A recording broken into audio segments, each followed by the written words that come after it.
خوش آمدید ہیں علم کا ساتھی میں، تعلیم کا آپ کا ہمسفر۔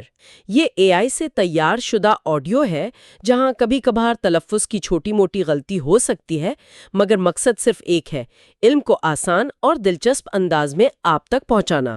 تو چلیے سفر علم شروع کرتے ہیں۔ آج ہم ٹم مارشل کی کتاب جغرافیہ کے قیدی یعنی پرزنرز آف جغرافی پر بات کرنے والے ہیں۔ یہ کتاب ایک بہت بڑا اور کچھ حد تک پریشان کن سوال اٹھاتی ہے۔ کیا آج کی اس جدید دنیا میں جہاں ڈرونز، سیٹلائٹ اور انٹرنیٹ کا راج ہے، واقعی پہاڑ، دریا اور سمندر اب بھی ہماری قسمت کا فیصلہ کر رہے ہیں؟ اور مارشل کا جواب ایک بہت بڑا ہاں ہے۔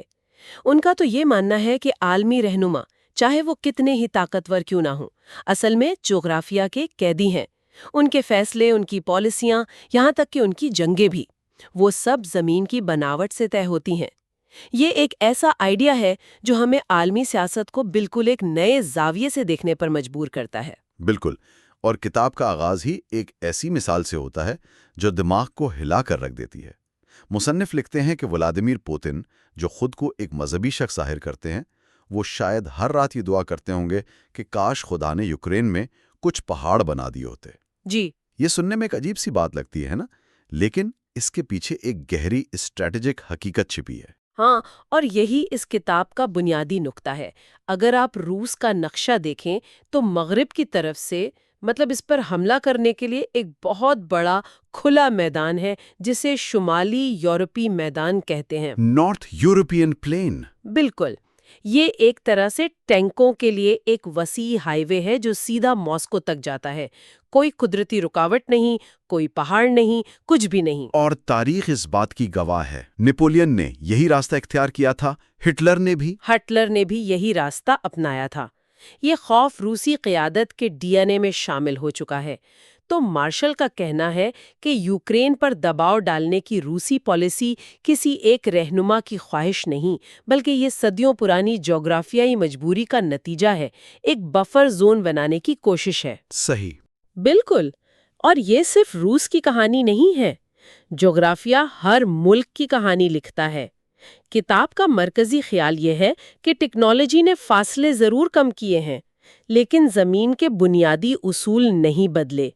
پہاڑ اب بھی فوجوں کو روکتے ہیں، دریا تجارت کے راستے دیتے ہیں، اور سمندروں تک رسائی وہ آج بھی کسی ملک کو عالمی طاقت بناتی ہے یا توڑتی ہے۔ اچھا، تو یہ تو ہوئی روس کی بات جو ایک قدرتی دفاعی لائن کے لیے ترس رہا ہے، لیکن کتاب میں ایک ایسی مثال بھی ہے جہاں جغرافیہ جنگ کو روکنے کا کام کرتا ہے نا؟ بالکل، اور یہ شاید دنیا کی سب سے بڑی اور سب سے واضح مثال ہے۔ چین اور ہندوستان کی؟ جی ہاں، بالکل۔ چین اور ہندوستان کو دیکھیں، دو ایٹمی طاقتیں، اربوں کی آبادی، ہزاروں کلومیٹر لمبی سرحد۔ کاغذ پر تو یہ ایک خوفناک منظر لگتا ہے۔ آپ سوچیں گے کہ ان کے درمیان کتنی ہی جنگیں ہوئی ہوں گی۔ لیکن حقیقت میں میرے خیال میں 1962 کی ایک مختصر لڑائی کے علاوہ کچھ خاص نہیں ہوا۔ کچھ بھی نہیں، اور اس کی وجہ کوئی امن معاہدہ یا بہترین سفارتکاری نہیں ہے۔ اس کی وجہ ہے دنیا کی چھت، ہمالیہ۔ جی، ہمالیہ کا پہاڑی سلسلہ۔ یہ صرف چند پہاڑ نہیں ہے، یہ ایک ایسی دیوار ہے جسے کوئی بھی بڑی فوج ساز و سامان کے ساتھ پار کرنے کا سوچ بھی نہیں سکتی۔ یہ تو کمال کی بات ہے، یعنی دنیا کے سب سے اونچے پہاڑ ہی ان دو ایٹمی طاقتوں کے بیچ سب سے بڑے امن محافظ ہیں۔ یہ سوچنے کا ایک بالکل مختلف انداز ہے۔ بالکل، اور مارشل آپ کہہ سکتے ہیں کہ صرف بڑے پیمانے پر ہی بات نہیں کرتے۔ اچھا؟ جی، وہ اس نظریے کو اپنے ذاتی تجربات سے بھی جوڑتے ہیں، جو اسے اور بھی دلچسپ بناتا ہے۔ جیسے بلکان کی جنگوں کا ذکر تھا شاید۔ جی ہاں، بالکل وہی۔ وہ 1990 کی دہائی میں بلکان کی جنگوں کو کور کرنے کا اپنا تجربہ بیان کرتے ہیں۔ وہ کہتے ہیں کہ وہاں کے رہنما، سرب، کروٹ، بوزنیائی، وہ اپنے لوگوں کو صدیوں پرانے جھگڑوں کی یاد دلا رہے تھے، لیکن وہ سارے جھگڑے اور تقسیم کی لکیریں دراصل جغرافیائی حقیقتوں پر مبنی تھیں۔ کوسوو کی مثال بہت طاقتور ہے، دریائے ایبار کا ذکر آتا ہے۔ بالکل، دریائے ایبار صدیوں سے سرب اور البانیائی آبادیوں کے درمیان ایک قدرتی سرحد کا کام کرتا رہا ہے۔ یہ صرف ایک دریا نہیں، بلکہ ایک نفسیاتی اور نسلی تقسیم کی لکیر ہے۔ جب 1999 میں نیٹو نے سربیا پر بمباری کی تو سربیائی فوج پیچھے ہٹ کر اسی دریا کے پار چلے گئی اور دیکھتے ہی دیکھتے وہ دریا کوسوو کی ایک غیر اعلانیہ سرحد بن گیا۔ جغرافیہ نے اپنا فیصلہ سنا دیا۔ اور اس فیصلے کے سامنے نیٹو جیسی عالمی طاقت بھی محدود نظر آئی۔ مصنف بتاتے ہیں کہ سربیا پر زمینی حملے کی دھمکی محض ایک دکھاوا تھی۔ ایک وجہ تو تھی کہ ہنگری نے اپنے علاقے سے حملے کی اجازت نہیں دی، لیکن اصل وجہ سربیا کے پہاڑ تھے۔ اگر نیٹو کی فوجیں دریا پار کر بھی لیتیں تو آگے پہاڑوں کا ایک ایسا جال تھا جہاں ایک جدید فوج بھی آسانی سے پھنس کر تباہ ہو سکتی تھی۔ اس سے یہ ثابت ہوتا ہے کہ جدید ترین ہتھیار بھی جغرافیہ کے سامنے بے بس ہو سکتے ہیں۔ جی، لیکن میرے خیال میں سب سے حیران کن مثال پہاڑوں یا دریاؤں کی نہیں بلکہ ایک بہت ہی عام سی چیز کی ہے۔ وہ کیا ہے؟ سناتے ہیں۔ 9/11 کے بعد کا وقت تھا۔ وہ شمالی اتحاد کے ساتھ تھے اور امریکہ طالبان پر فضائی حملے کر رہا تھا۔ دنیا کی سب سے ماڈرن ٹیکنالوجی استعمال ہو رہی تھی۔ سیٹلائٹس، B-52 بمبارڈ طیارے، گائیڈڈ میزائل، سب کچھ۔ یعنی اس وقت کی سب سے طاقتور فوجی مشینری جو کسی بھی چیز کو تباہ کر سکتی تھی۔ بالکل۔ اور پھر ایک ریت کا طوفان آیا۔ ایک ریت کا طوفان؟ جی ہاں، اور 36 گھنٹوں کے لیے سب کچھ ٹھپ ہو گیا۔ دنیا کی سب سے بڑی سپر پاور اپنے تمام تر ساز و سامان کے ساتھ مکمل طور پر مفلوج ہو گئی۔ صدر بش سے لے کر زمین پر موجود سپاہی تک سب صرف انتظار کر رہے تھے کہ موسم صاف ہو۔ یہ تو ناقابل یقین ہے۔ یعنی آپ کہہ رہی ہیں کہ پینٹاگون کے اربوں ڈالر کے ہتھیار مٹی کے ذرات کے سامنے بے بس ہو گئے؟ یہ تو مارشل کے نظریے کو بالکل ثابت کرتا ہے کہ فطرت کا پلڑا آج بھی بھاری ہے۔ اس کا مطلب تو یہ ہوا کہ اگر ہمیں عالمی واقعات کو واقعی سمجھنا ہے تو ہمیں صرف خبروں اور رہنماؤں کے بیانات پر نہیں بلکہ نقشے پر زیادہ توجہ دینی ہوگی۔ یہی اس کتاب کا سبق ہے۔ مارشل شام کی 2012 کی ایک مثال دیتے ہیں۔ وہ ایک جلتا ہوا گاؤں دیکھتے ہیں۔ عام نظر سے دیکھیں تو یہ جنگ کا ایک اور افسوسناک واقعہ ہے، لیکن جب ان کے مقامی دوست نقشے پر وضاحت کرتے ہیں تو پوری کہانی بدل جاتی ہے۔ وہ بتاتے ہیں کہ ایک گروہ اس گاؤں پر اس لیے قبضہ نہیں کر رہا کہ وہ اہم ہے، بلکہ اس لیے کہ وہ ایک وادی میں ہے جو ملک کی مرکزی شاہراہ تک رسائی دیتی ہے۔ وہ اینٹوں سے اینٹ جوڑ کر مستقبل کی ایک چھوٹی ریاست کی بنیاد رکھ رہے تھے۔ تو ہر تنازع کے پیچھے ایک جغرافیائی منطق چھپی ہوئی ہے؟ اکثر ہوتی ہے، خاص طور پر مشرق وسطی، افریقہ اور بر صغیر جیسی جگہوں پر۔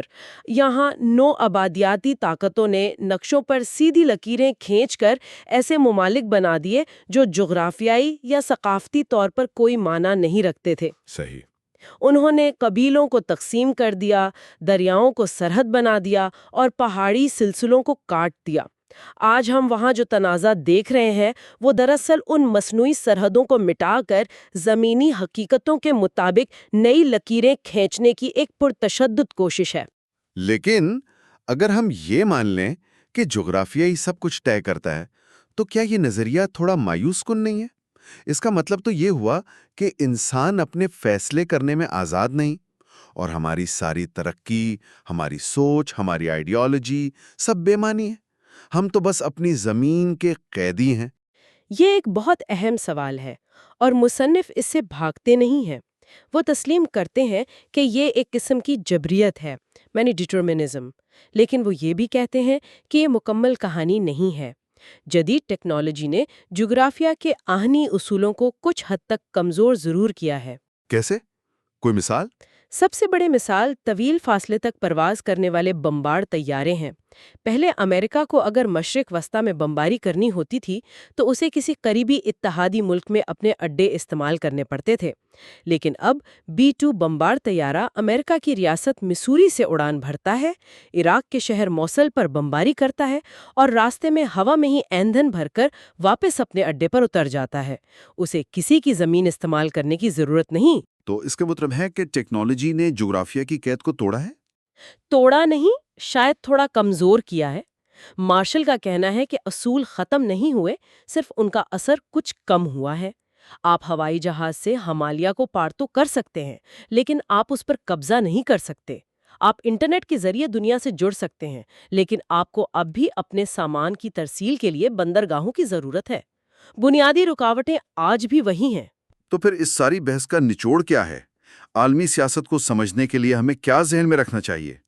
نچوڑ یہ ہے کہ جغرافیہ وہ بنیاد ہے جس پر عالمی سیاست کی عمارت کھڑی ہے۔ اگر آپ یہ سمجھنا چاہتے ہیں کہ چین کیوں اتنی شدت سے ایک عالمی بحریہ بنا رہا ہے، تو نقشہ دیکھیں۔ چین اپنی جغرافیائی قید سے نکلنے کی کوشش کر رہا ہے۔ اس کے زمینی راستوں پر روس اور ہمالیہ جیسی رکاوٹیں ہیں۔ اس کا واحد راستہ سمندر ہے، جس پر امریکی بحریہ کا غلبہ ہے۔ تو چین کا ہر نیا ایئر کرافٹ کیریئر صرف ایک جہاز نہیں، یہ اپنے جغرافیائی قید خانے کا تالا کھولنے کی ایک چابی ہے۔ اور امریکہ کی سپر پاور بننے کی وجہ بھی اس کا جغرافیہ ہی ہے۔ بالکل، امریکہ نے تو جغرافیائی لاٹری جیتی ہے۔ اس کے دونوں طرف دو بہت بڑے سمندر ہیں، بحر الکاہل اور بحر اوقیانوس، جو اسے کسی بھی بڑے حملے سے محفوظ رکھتے ہیں، جیسے دو بہت بڑی خندقیں۔ اور اس کے پڑوسی ممالک بھی نسبتاً کمزور اور دوستانہ ہیں۔ یہ ایسا ہی ہے جیسے آپ ایک ناقابل تسخیر قلعے میں رہ رہے ہوں، جبکہ باقی سب کھلے میدانوں میں لڑ رہے ہیں۔ کتاب میں دیگر خطوں کے بھی اسی طرح تجزیہ کیا گیا ہے۔ یورپ کا ذکر آتا ہے کہ کس طرح وہاں کے میدانوں اور جہاز رانی کے قابل دریاؤں نے تجارت اور نظریات کے پھیلاؤ میں مدد دی، جس سے وہ ترقی کر سکا۔ جی ہاں، جبکہ اس کے برعکس افریقہ کا جغرافیہ اس کی تنہائی کا سبب بنا۔ افریقہ کا ساحل زیادہ تر ہموار ہے، جس کی وجہ سے وہاں اچھی قدرتی بندرگاہیں بہت کم ہیں۔ اس کے بڑے دریا جیسے دریائے کانگو وہ جہاز رانی کے قابل نہیں، کیونکہ ان میں بہت سے آبشار ہیں۔ اور پھر سہارا کا وسیع صحرا اسے باقی دنیا سے کاٹ دیتا ہے۔ ان تمام عوامل نے مل کر افریقہ کو تاریخی طور پر الگ تھلگ رکھا، جس کے اثرات آج بھی محسوس کیے جا سکتے ہیں۔ اور اب ایک نیا میدان جنگ کھل رہا ہے، آرکٹک، جو برف کی وجہ سے ہمیشہ نظر انداز ہوتا رہا۔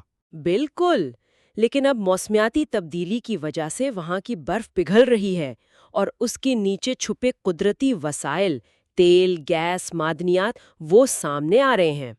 ساتھ ہی نئے تجارتی راستے بھی کھل رہے ہیں۔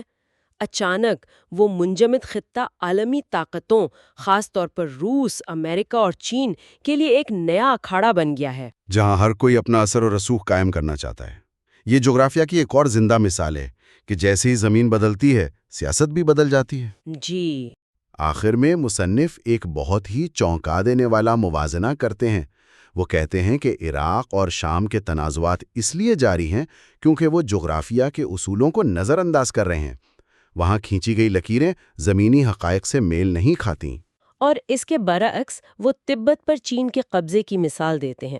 یہ ایک صفاقانہ قبضہ تھا، لیکن جغرافیائی نقطہ نظر سے یہ چین کے لیے منطقی تھا۔ تبت ایک اونچا پٹھار ہے جو ہندوستان اور چین کے درمیان ایک قدرتی رکاوٹ کا کام کرتا ہے۔ اس پر قبضہ کر کے چین نے اپنی مغربی سرحد کو ہمیشہ کے لیے محفوظ کر لیا۔ تو یہ ایک بہت ہی اہم نقطہ ہے جس پر سوچا جا سکتا ہے۔ دنیا کے دیگر تنازعات پر نظر ڈالیں، چاہے وہ کشمیر ہو، تائیوان ہو یا کوئی اور جگہ۔ وہاں کون جغرافیہ کے اصولوں کی پیروی کر رہا ہے اور کون انہیں نظر انداز کر کے ناکامی کی طرف بڑھ رہا ہے؟ یہ سوال ہمیں دنیا کو ایک نئی اور شاید زیادہ حقیقت پسندانہ نظر سے دیکھنے پر مجبور کرتا ہے۔ اگر پوڈ کاسٹ سنتے سنتے آپ کا دماغ ہاں یار یہ تو کمال کا کانٹینٹ ہے کہہ رہا ہے، تو بھائی پھر لائک ضرور کرو، شیئر کر دو دوستوں کے ساتھ، اور ہاں سبسکرائب کا بٹن دبانا مت بھولنا، ورنہ اگلی دفعہ یہ علم کا خزانہ مس بھی ہو سکتا ہے۔ کتاب کا پہلا باب ہے روس، اور اس کا آغاز صرف ایک لفظ سے ہوتا ہے، وسیع۔ بہت وسیع۔ روس دنیا کا سب سے بڑا ملک ہے، 6 ملین مربع میل پر پھیلا ہوا، 11 ٹائم زونز۔ یہ اعداد و شمار ہی اپنے آپ میں دنگ کر دینے والے ہیں۔ جی، اور یہ وسعت صرف ایک جغرافیائی حقیقت نہیں ہے، یہ ان کی قومی نفسیات کا حصہ بن چکی ہے۔ اچھا۔ اسی لیے روسی ریچھ کی علامت اتنی طاقتور ہے۔ ایک ایسا جانور جو بظاہر سست اور غنودگی میں نظر آتا ہے، لیکن جب اسے چھیڑا جائے تو وہ انتہائی خطرناک ہو سکتا ہے۔ دلچسپ بات یہ ہے کہ روسی خود اس کا نام لینے سے گریز کرتے ہیں اور اسے میدوید کہتے ہیں۔ جی، یعنی شہد پسند کرنے والا۔ ایک طرح کا آپ کہہ لیں احترام اور خوف ملا جلا ہے۔ یہ بات مجھے ونسٹن چرچل کے اس مشہور کال کی یاد دلاتی ہے کہ روس ایک معمہ ہے جو ایک بھید میں لپٹا ہوا ہے۔ ہاں، لیکن لوگ اکثر اس کا اگلا حصہ بھول جاتے ہیں، کون سا حصہ؟ جہاں چرچل نے کہا تھا شاید اس کی ایک چابی ہے، اور وہ چابی روسی قومی مفاد ہے۔ تو یہ قومی مفاد آخر ہے کیا جغرافیہ کے لحاظ سے؟ یہی سب سے اہم سوال ہے۔ ولادیمیر پوتن کے نقطہ نظر سے روسی قومی مفاد شمالی یورپی میدان کی حفاظت ہے۔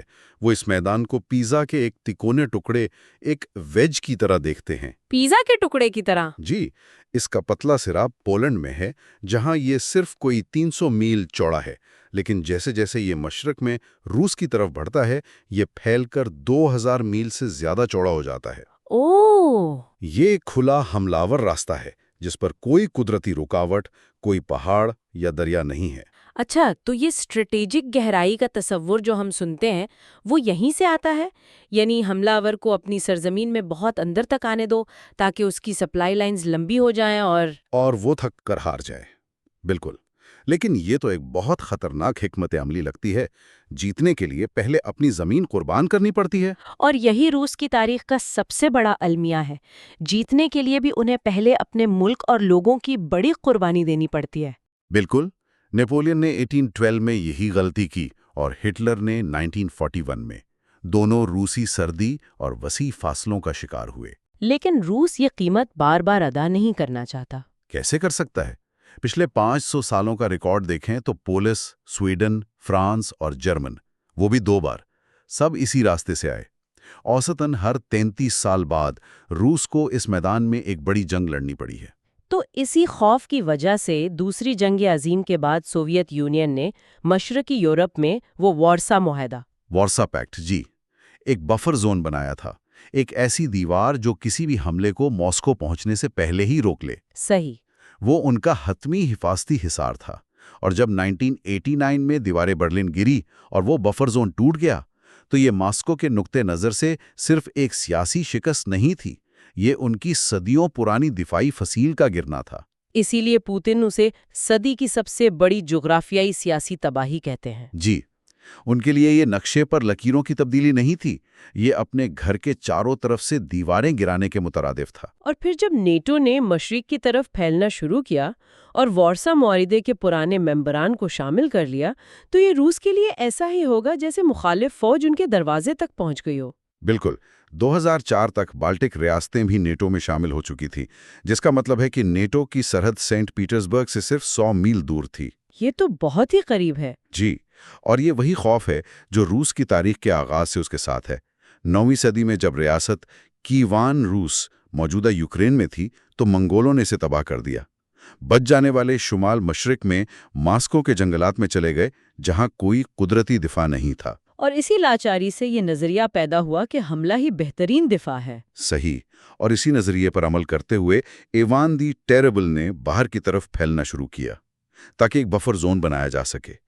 وہ پھیلتے گئے جب تک کہ انہیں کوئی قدرتی رکاوٹ نہ مل جائے، جیسے مشرق میں یورال پہاڑوں تک۔ جی، اور جنوب میں کیسپین سمندر اور کفکاز کے پہاڑوں تک۔ پھر پیٹر دی گریٹ اور کیتھرین دی گریٹ نے مغرب کی طرف یہی کام کیا، یوکرین اور بالٹک ریاستوں پر قبضہ کر کے ماسکو کے گرد ایک بہت بڑا حفاظتی دائرہ بنا لیا۔ آج کے اقدامات اسی پرانی حکمت عملی کا تسلسل ہیں۔ لیکن روس کا ایک اور مسئلہ بھی ہے جو زمین سے نہیں پانی سے جڑا ہے، گرم پانی کی بندرگاہ کا نہ ہونا۔ یہ ان کی سب سے بڑی معاشی اور فوجی کمزوری ہے۔ ان کی زیادہ تر بندرگاہیں خاص طور پر آرکٹک میں سردیوں میں جم جاتی ہیں۔ ولادیوستوک بھی؟ ولادیوستوک جو بحرالکال پر ہے، وہ بھی سال کے 4 مہینے برف سے ڈھکا رہتا ہے۔ مطلب ان کے پاس عالمی سمندری راستوں تک سال بھر آسان رسائی نہیں ہے۔ تو پھر یوکرین اور کرائمیا کا بحران صرف سیاست نہیں بلکہ جغرافیائی مجبوری تھی۔ بالکل، سیواستوپول کے بندرگاہ جو کرائمیا میں ہے، روس کی واحد حقیقی گرم پانی کی بندرگاہ تھی۔ جب 2014 میں یوکرین میں مغرب نواز حکومت آئی تو روس کو خطرہ ہوا کہ وہ یہ بندرگاہ کھو دیں گے۔ اچھا۔ خود کہا تھا، اگر آپ اسپرنگ کو اس کی آخری حد تک دبائیں گے تو وہ پوری قوت سے واپس آئے گا۔ اور کرائمیا کا الحاق اسی اسپرنگ کا پلٹنا ہے۔ جی، اور وہ اپنی توانائی یعنی گیس اور تیل کو بھی ایک ہتھیار کے طور پر استعمال کرتے ہیں۔ یہ بھی جغرافیہ پر قابو پانے کی ایک کوشش ہے؟ یقیناً، اگر آپ کے پاس بحری طاقت نہیں ہے تو آپ پائپ لائنوں کے ذریعے اپنا اثر و رسوخ بڑھاتے ہیں۔ یورپ کے کئی ممالک، خاص طور پر جرمنی، روسی گیس پر بہت زیادہ انحصار کرتے ہیں۔ اور روس اس انحصار کو ایک سیاسی لیور کے طور پر استعمال کرتا ہے۔ جی، اگرچہ اب امریکہ اور یورپ مایا قدرتی گیس یعنی LNG ٹرمینلز بنا کر اس کا توڑ کرنے کی کوشش کر رہے ہیں، جو ٹیکنالوجی کے ذریعے جغرافیہ کو شکست دینے کی ایک اور مثال ہے۔ تو خلاصہ یہ ہے کہ چاہے زار کا دور ہو، کمیونسٹوں کا یا پوتن کا، روس کے بنیادی مسائل وہی ہیں۔ بندرگاہیں جم جاتی ہیں اور شمالی یورپی میدان آج بھی کھلا اور غیر محفوظ ہے۔ بالکل۔ ان کی پوری خارجہ پالیسی ان دو حقائق کے گرد گھومتی ہے۔ تو روس کا بنیادی مسئلہ یہ ہے کہ اس کے پاس قدرتی رکاوٹیں نہیں ہیں۔ اور دلچسپ بات یہ ہے کہ اب ہم کتاب کے دوسرے باب چین کی طرف بڑھتے ہیں اور اس کا مسئلہ اس کے بالکل برعکس ہے۔ یہ ایک بہترین نکتہ ہے۔ اس کے پاس قدرتی رکاوٹیں تو ہیں، لیکن وہی رکاوٹیں اب اس کے عالمی عزائم کی راہ میں کھڑی ہیں۔ بالکل۔ چین کی کہانی اس بات کی ہے کہ کس طرح ایک تہذیب جو ہزاروں سال تک اپنی قدرتی دیواروں کے پیچھے محفوظ رہی، اب ان دیواروں کو پھلانگ کر دنیا تک پہنچنا چاہتی ہے۔ کتاب کا آغاز ایک کال سے ہوتا ہے کہ چین ایک تہذیب ہے جو ایک قوم ہونے کا دکھاوا کر رہی ہے۔ اس کا کیا مطلب ہے؟ اس کا مطلب یہ ہے کہ ہان چینی ثقافت اتنی غالب اور قدیم ہے کہ وہ قومی ریاست کے جدید تصور سے کہیں زیادہ وسیع ہے۔ اور انہوں نے اپنی نئی طاقت کا مظاہرہ بھی بڑے ڈرامائی انداز میں کیا۔ 2006 میں جب ایک چینی آبدوز امریکی طیارہ بردار بحری جہاز USS کٹی ہاک کے پورے بیڑے کے بیچ میں بغیر کسی وارننگ کے سطح پر آ گئی تھی۔ یہ تو سیدھا سیدھا پیغام تھا۔ یہ ایک بہت واضح پیغام تھا۔ یہ ہمارا سمندر ہے اور یہ ہمارا وقت ہے۔ یہ اس چین کا اعلان تھا جو اب اپنی جغرافیائی حدود سے باہر نکلنے کے لیے تیار تھا۔ اور اس کی تاریخ کا مرکز کیا ہے؟ اس کا مرکز ہے شمالی چین کا میدان، جسے ہارٹ لینڈ کہا جاتا ہے۔ یہ دریائے زرد کے ارد گرد کا زرخیز علاقہ ہے جہاں سے چینی تہذیب نے جنم لیا۔ چین کی پوری تاریخ اسی ہارٹ لینڈ کی حفاظت کی کہانی ہے۔ اور اس کے حفاظت کے لیے قدرت نے اسے شاندار رکاوٹیں دی ہیں۔ شمال میں گوبی کا صحرا، مغرب میں ہمالیہ اور تبت کا ناقابل عبور سطح مرتفع، اور جنوب مشرق میں وسیع سمندر۔ صحیح۔ جی، اور چین نے ہمیشہ اپنی سرحدوں کو ان قدرتی رکاوٹوں تک پھیلانے کی کوشش کی ہے۔ اسی لیے انہوں نے تبت اور سنکیانگ جیسے وسیع علاقوں کو اپنے ساتھ ملایا، جو تاریخی طور پر ہان چینی نہیں تھے۔ ان علاقوں میں بہت مسائل ہیں، لیکن بیجنگ کے لیے یہ بفر زونز کے طور پر اتنے اہم ہیں کہ وہ یہ قیمت ادا کرنے کو تیار ہیں۔ اس میں 19ویں اور 20ویں صدی کی ذلت کا بھی بڑا کردار ہے، جب یورپی طاقتوں اور جاپان نے چین کو کمزور پا کر اس پر حملہ کیا۔ کمیونسٹ پارٹی آج بھی اس یاد کو قومی اتحاد کے لیے استعمال کرتی ہے۔ یہ ان کی قومی نفسیات کا ایک کلیدی حصہ ہے۔ وہ دوبارہ کبھی کمزور نہیں ہونا چاہتے۔ بالکل، اور اب وہ ایک بلو واٹر نیوی بنا رہے ہیں، یعنی ایک ایسی بحریہ جو صرف اپنے ساحلوں کی حفاظت نہیں کرتی بلکہ دنیا کے کسی بھی سمندر میں اپنی طاقت دکھا سکتی ہے۔ لیکن یہاں ان کی جغرافیائی رکاوٹیں، جو کبھی ان کی طاقت تھیں، اب کمزوری بن گئی ہیں، ہے نا؟ ان کے سمندری راستے فرسٹ آئی لینڈ چین نامی جزائر کی ایک زنجیر سے گھرے ہوئے ہیں۔ جی، جاپان، تائیوان، فلپین، بحر الکاہل تک براہ راست رسائی کے لیے انہیں اس زنجیر کو توڑنا پڑے گا۔ اور اس زنجیر کا سب سے اہم حصہ تائیوان ہے۔ بالکل، نقشے پر دیکھیں تو تائیوان مشرقی اور جنوبی چین کے سمندروں کے بیچ میں ایک بہت بڑے کارک کی طرح بیٹھا ہے۔ اچھا۔ اگر چین تائیوان کو کنٹرول کر لے تو اس کی بحریہ کو کھلے سمندر تک آزادانہ رسائی مل جائے گی۔ یہی وجہ ہے کہ تائیوان چین کے لیے اتنا اہم ہے۔ چین کا ایک اور بہت بڑا جغرافیائی مسئلہ تبت ہے۔ مجھے یاد ہے کتاب میں ذکر تھا کہ چین نے وہاں ایک ریلوے لائن بنائی ہے جسے مغربی ماہرین ناممکن سمجھتے تھے۔ جی، اور یہ انجینئرنگ سے زیادہ ایک سیاسی اور تصویراتی بیان ہے۔ وہ کیسے؟ تبت چین کے لیے اس لیے اہم ہے کیونکہ اگر چین اسے کنٹرول نہ کرے تو بھارت کر سکتا ہے۔ اس سے بھارت کو نہ صرف ایک بہت بڑی تصویراتی بلندی مل جائے گی بلکہ چین کے 3 سب سے بڑے دریاؤں زرد، یانگسی اور میکونگ کے منبع پر بھی کنٹرول مل جائے گا۔ یعنی تبت چین کا واٹر ٹاور ہے۔ بالکل، ذرا سوچیں، ایک ملک کا دوسرے ملک کے پانی کے منبع پر کنٹرول، یہ آج کے دور میں کسی بھی ہتھیار سے زیادہ طاقتور ہو سکتا ہے۔ اور وہ ریلوے لائن اپنے ساتھ لاکھوں ہان چینی آبادکاروں کو بھی لے کر گئی، جس سے وہاں کی آبادی کا تناسب بدل رہا ہے۔ جی، اور یہی حکمت عملی وہ سنکیانگ میں بھی استعمال کر رہے ہیں، کیونکہ سنکیانگ 8 ممالک کے ساتھ سرحد رکھتا ہے اور چین کے ون بیلٹ ون روڈ منصوبے کا زمینی گیٹ وے ہے۔ لیکن ان تمام مسائل میں سے چین کی سب سے بڑی کمزوری آبنائے ملاکا ہے۔ کتاب میں اسے چین کی شہ رگ کہا گیا ہے۔ یہ بالکل درست تشبیہ ہے۔ چین کی 80% توانائی کی سپلائی یعنی تیل اور گیس اسی تنگ سمندری راستے سے گزرتی ہے۔ اچھا، 80%؟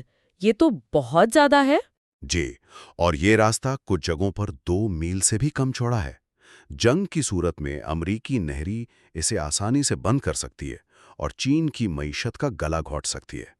یعنی دنیا کی دوسری بڑی معیشت کی انرجی سپلائی ایک ایسے ٹول بوتھ سے گزرتی ہے جس کا کنٹرول اس کے پاس نہیں ہے۔ یہ تو ناقابل یقین حد تک بڑی کمزوری ہے۔ یہی ان کا سب سے بڑا خوف ہے، اور اسی خوف سے نکلنے کے لیے وہ خربوں ڈالر خرچ کر رہے ہیں۔ پاکستان میں گوادر کی بندرگاہ، سری لنکا اور برما میں بندرگاہوں میں سرمایہ کاری، اور برما سے چین تک تیل اور گیس کی پائپ لائنیں بچھانا۔ جی، یہ سب اسی ملاکا ڈائلما کا توڑ کرنے کی کوششیں۔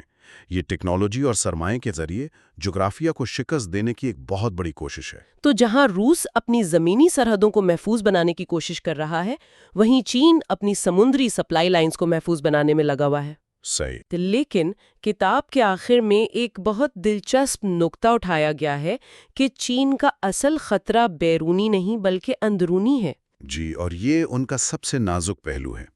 کمیونسٹ پارٹی اور عوام کے درمیان ایک غیر تحریری معاہدہ ہے۔ ہم آپ کو معاشی خوشحالی دیں گے، بدلے میں آپ ہماری مکمل اطاعت کریں گے۔ یہ معاہدہ تب تک کام کرتا ہے جب تک معاشی ترقی کر رہی ہو۔ بالکل، اگر معاشی ترقی رک گئی اور بڑے پیمانے پر بے روزگاری پھیلی تو سماجی بے چینی ایک ایسے پیمانے پر پھیل سکتی ہے جو دنیا نے پہلے کبھی نہیں دیکھی ہو۔ یہ وہ جغرافیائی قید ہے جسے وہ ٹیکنالوجی یا پیسوں سے نہیں توڑ سکتے۔ تو آج کی گفتگو سے یہ بات واضح ہوتی ہے کہ کس طرح روس اور چین، یہ 2 عظیم طاقتیں، آج بھی اپنی تاریخ اور اپنے جغرافیہ کے قیدی ہیں۔ روس کو زمین پر بفر زون کی تلاش ہے، تاکہ وہ اپنے غیر محفوظ میدانوں کی حفاظت کر سکے۔ جبکہ چین سمندر میں راستے تلاش کر رہا ہے تاکہ وہ اپنی معاشی شہرک کو محفوظ بنا سکے۔ بالکل، اور یہ بات ہمارے سامعین کے لیے ایک بہت ہی دلچسپ سوال چھوڑ جاتی ہے۔ وہ کیا؟ ہم دیکھ رہے ہیں کہ دونوں ممالک اپنی جغرافیائی حدود پر قابو پانے کے لیے ٹیکنالوجی اور معاشی طاقت کا بے دریغ استعمال کر رہے ہیں۔ تو مستقبل میں کیا ہوگا؟ جیسے جیسے ٹیکنالوجی، مثلاً ہائپرسونک میزائل، خلائی جنگ یا سائبر حملے مزید ترقی کرے گی، کون سے جغرافیائی حقائق غیر متعلقہ ہو جائیں گے؟ اور سب سے اہم سوال یہ ہے کہ جب کسی ملک کے صدیوں پرانے خوف اس کی نئی تکنیکی صلاحیتوں سے ہم آہنگ نہیں ہوتے تو کیا وہ اور زیادہ خطرناک ہو جاتا ہے یا پرسکون؟ یہی وہ سوالات ہیں جو آنے والی دہائیوں میں عالمی سیاست کا رخ متعین کریں گے۔ کتاب کا تیسرا باب ہے امریکہ، اور باب کا آغاز مارک ٹوین کے ایک زبردست کال سے ہوتا ہے کہ میری موت کی خبریں بہت بڑھا چڑھا کر پیش کی گئی ہیں۔ ہاں، اور مصنف کہتا ہے کہ یہی بات امریکہ کے زوال کی پیشن گوئیوں پر بھی آتی ہے۔ بالکل۔ کتاب میں امریکہ کو ایک ایسی شاندار پراپرٹی سے تشبیہ دی گئی ہے جسے کوئی بھی لاٹری جیتنے پر خریدنا چاہے گا۔ اچھا، وہ کس طرح؟ سوچیں، اس کے پڑوسی پرامن ہیں، مشرق اور مغرب میں وسیع سمندر ہیں جو قدرتی دیواروں کا کام کرتے ہیں، اور ملک کے اندر دریاؤں کا ایسا نظام ہے جو تجارت کے لیے کسی نعمت سے کم نہیں۔ تو یہ 50 ریاستیں تو ہیں، لیکن یورپین یونین کی طرح بٹی ہوئی نہیں۔ یہ ثقافتی اور سیاسی طور پہ ایک قوم ہے۔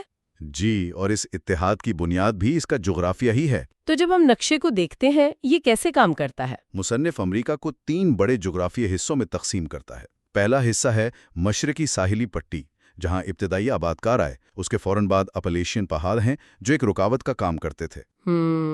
اس پہاڑی سلسلے کے پار دوسرا اور سب سے اہم حصہ ہے عظیم میدانی علاقہ، دی گریٹ پلینز۔ یہ دنیا کے سب سے زرخیز علاقوں میں سے ایک ہے، اور اس میں مسسپی دریا اور اس کی شاخوں کا ایک وسیع جال ہے۔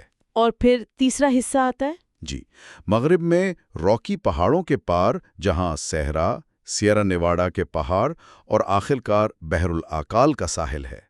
یعنی ایک طرح سے قدرت نے پہلے ہی ایک ایسا سٹیج تیار کر دیا تھا کہ جو بھی اس پورے علاقے پر قابض ہوگا، ایک چمکتے سمندر سے دوسرے چمکتے سمندر تک، وہ ایک ناقابل تسخیر عالمی طاقت بنے گا۔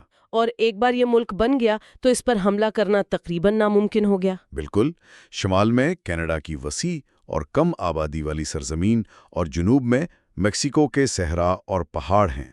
کسی بھی حملہ آور فوج کو یہاں اپنی سپلائی لائنز برقرار رکھنے میں شدید مشکلات کا سامنا کرنا پڑے گا۔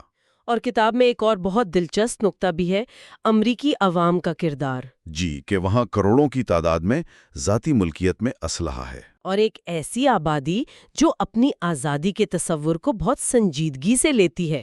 مصنف کا کہنا ہے کہ کسی بھی حملے کی صورت میں ہر شہر اور قصبہ عراق کے فلوجہ جیسا بن سکتا ہے، جہاں گلی گلی مزاحمت کا سامنا کرنا پڑے۔ یہ تو ایک سماجی پہلو ہے، لیکن کہانی کی شروعات کہاں سے ہوئی؟ 17ویں صدی میں یورپی آبادکاروں سے۔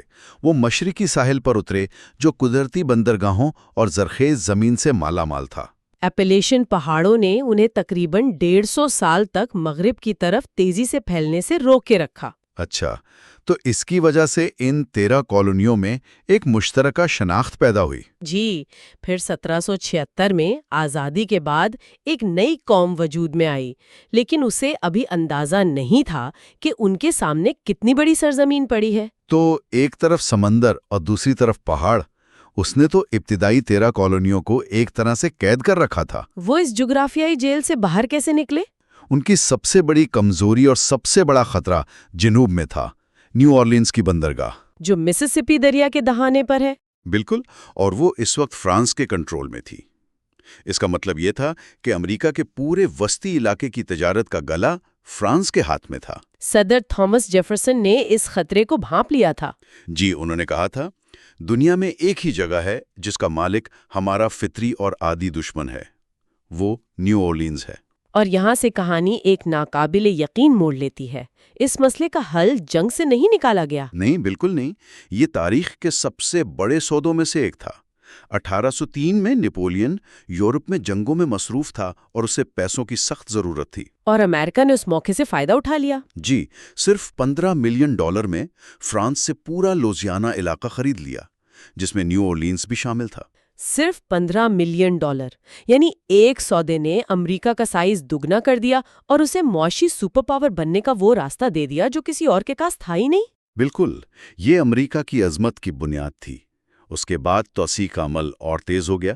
1819 میں اسپین سے فلوریڈا حاصل کیا گیا اور بحر الکاہل تک زمین پر دعویٰ بھی کر دیا۔ لیکن اب بھی ایک بڑا مسئلہ باقی تھا، میکسیکو۔ ہاں، کیونکہ 1821 میں میکسیکو کی آزادی کے بعد اس کی سرحد نیو اورلینز سے صرف 200 میل دور تھی۔ تو امریکی حکومت نے کیا کیا؟ انہوں نے ایک حکمت عملی کے تحت امریکی شہریوں کو ٹیکسس میں آباد ہونے کی ترغیب دینا شروع کر دی۔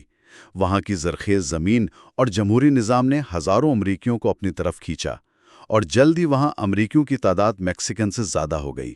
لیکن یہ تو ایک طرح سے امریکی توسیع پسندی کی واضح مثال لگتی ہے۔ کتاب اس پر کوئی اخلاقی موقف لیتی ہے؟ یہ ایک بہترین سوال ہے۔ کتاب کا نقطہ نظر اخلاقیات پر نہیں، بلکہ جغرافیائی حقیقت پسندی پر ہے۔ یعنی وہ صحیح غلط کا فیصلہ نہیں کر رہی۔ طاقتور ممالک اپنی بقا کے لیے جغرافیائی رکاوٹوں کو دور کرنے کی کوشش کرتے ہیں۔ امریکہ کو میکسیکو سے خطرہ محسوس ہوتا تھا، اس لیے اس نے اس خطرے کو ختم کرنے کے لیے اقدامات کیے۔ اور اس کا نتیجہ کیا نکلا؟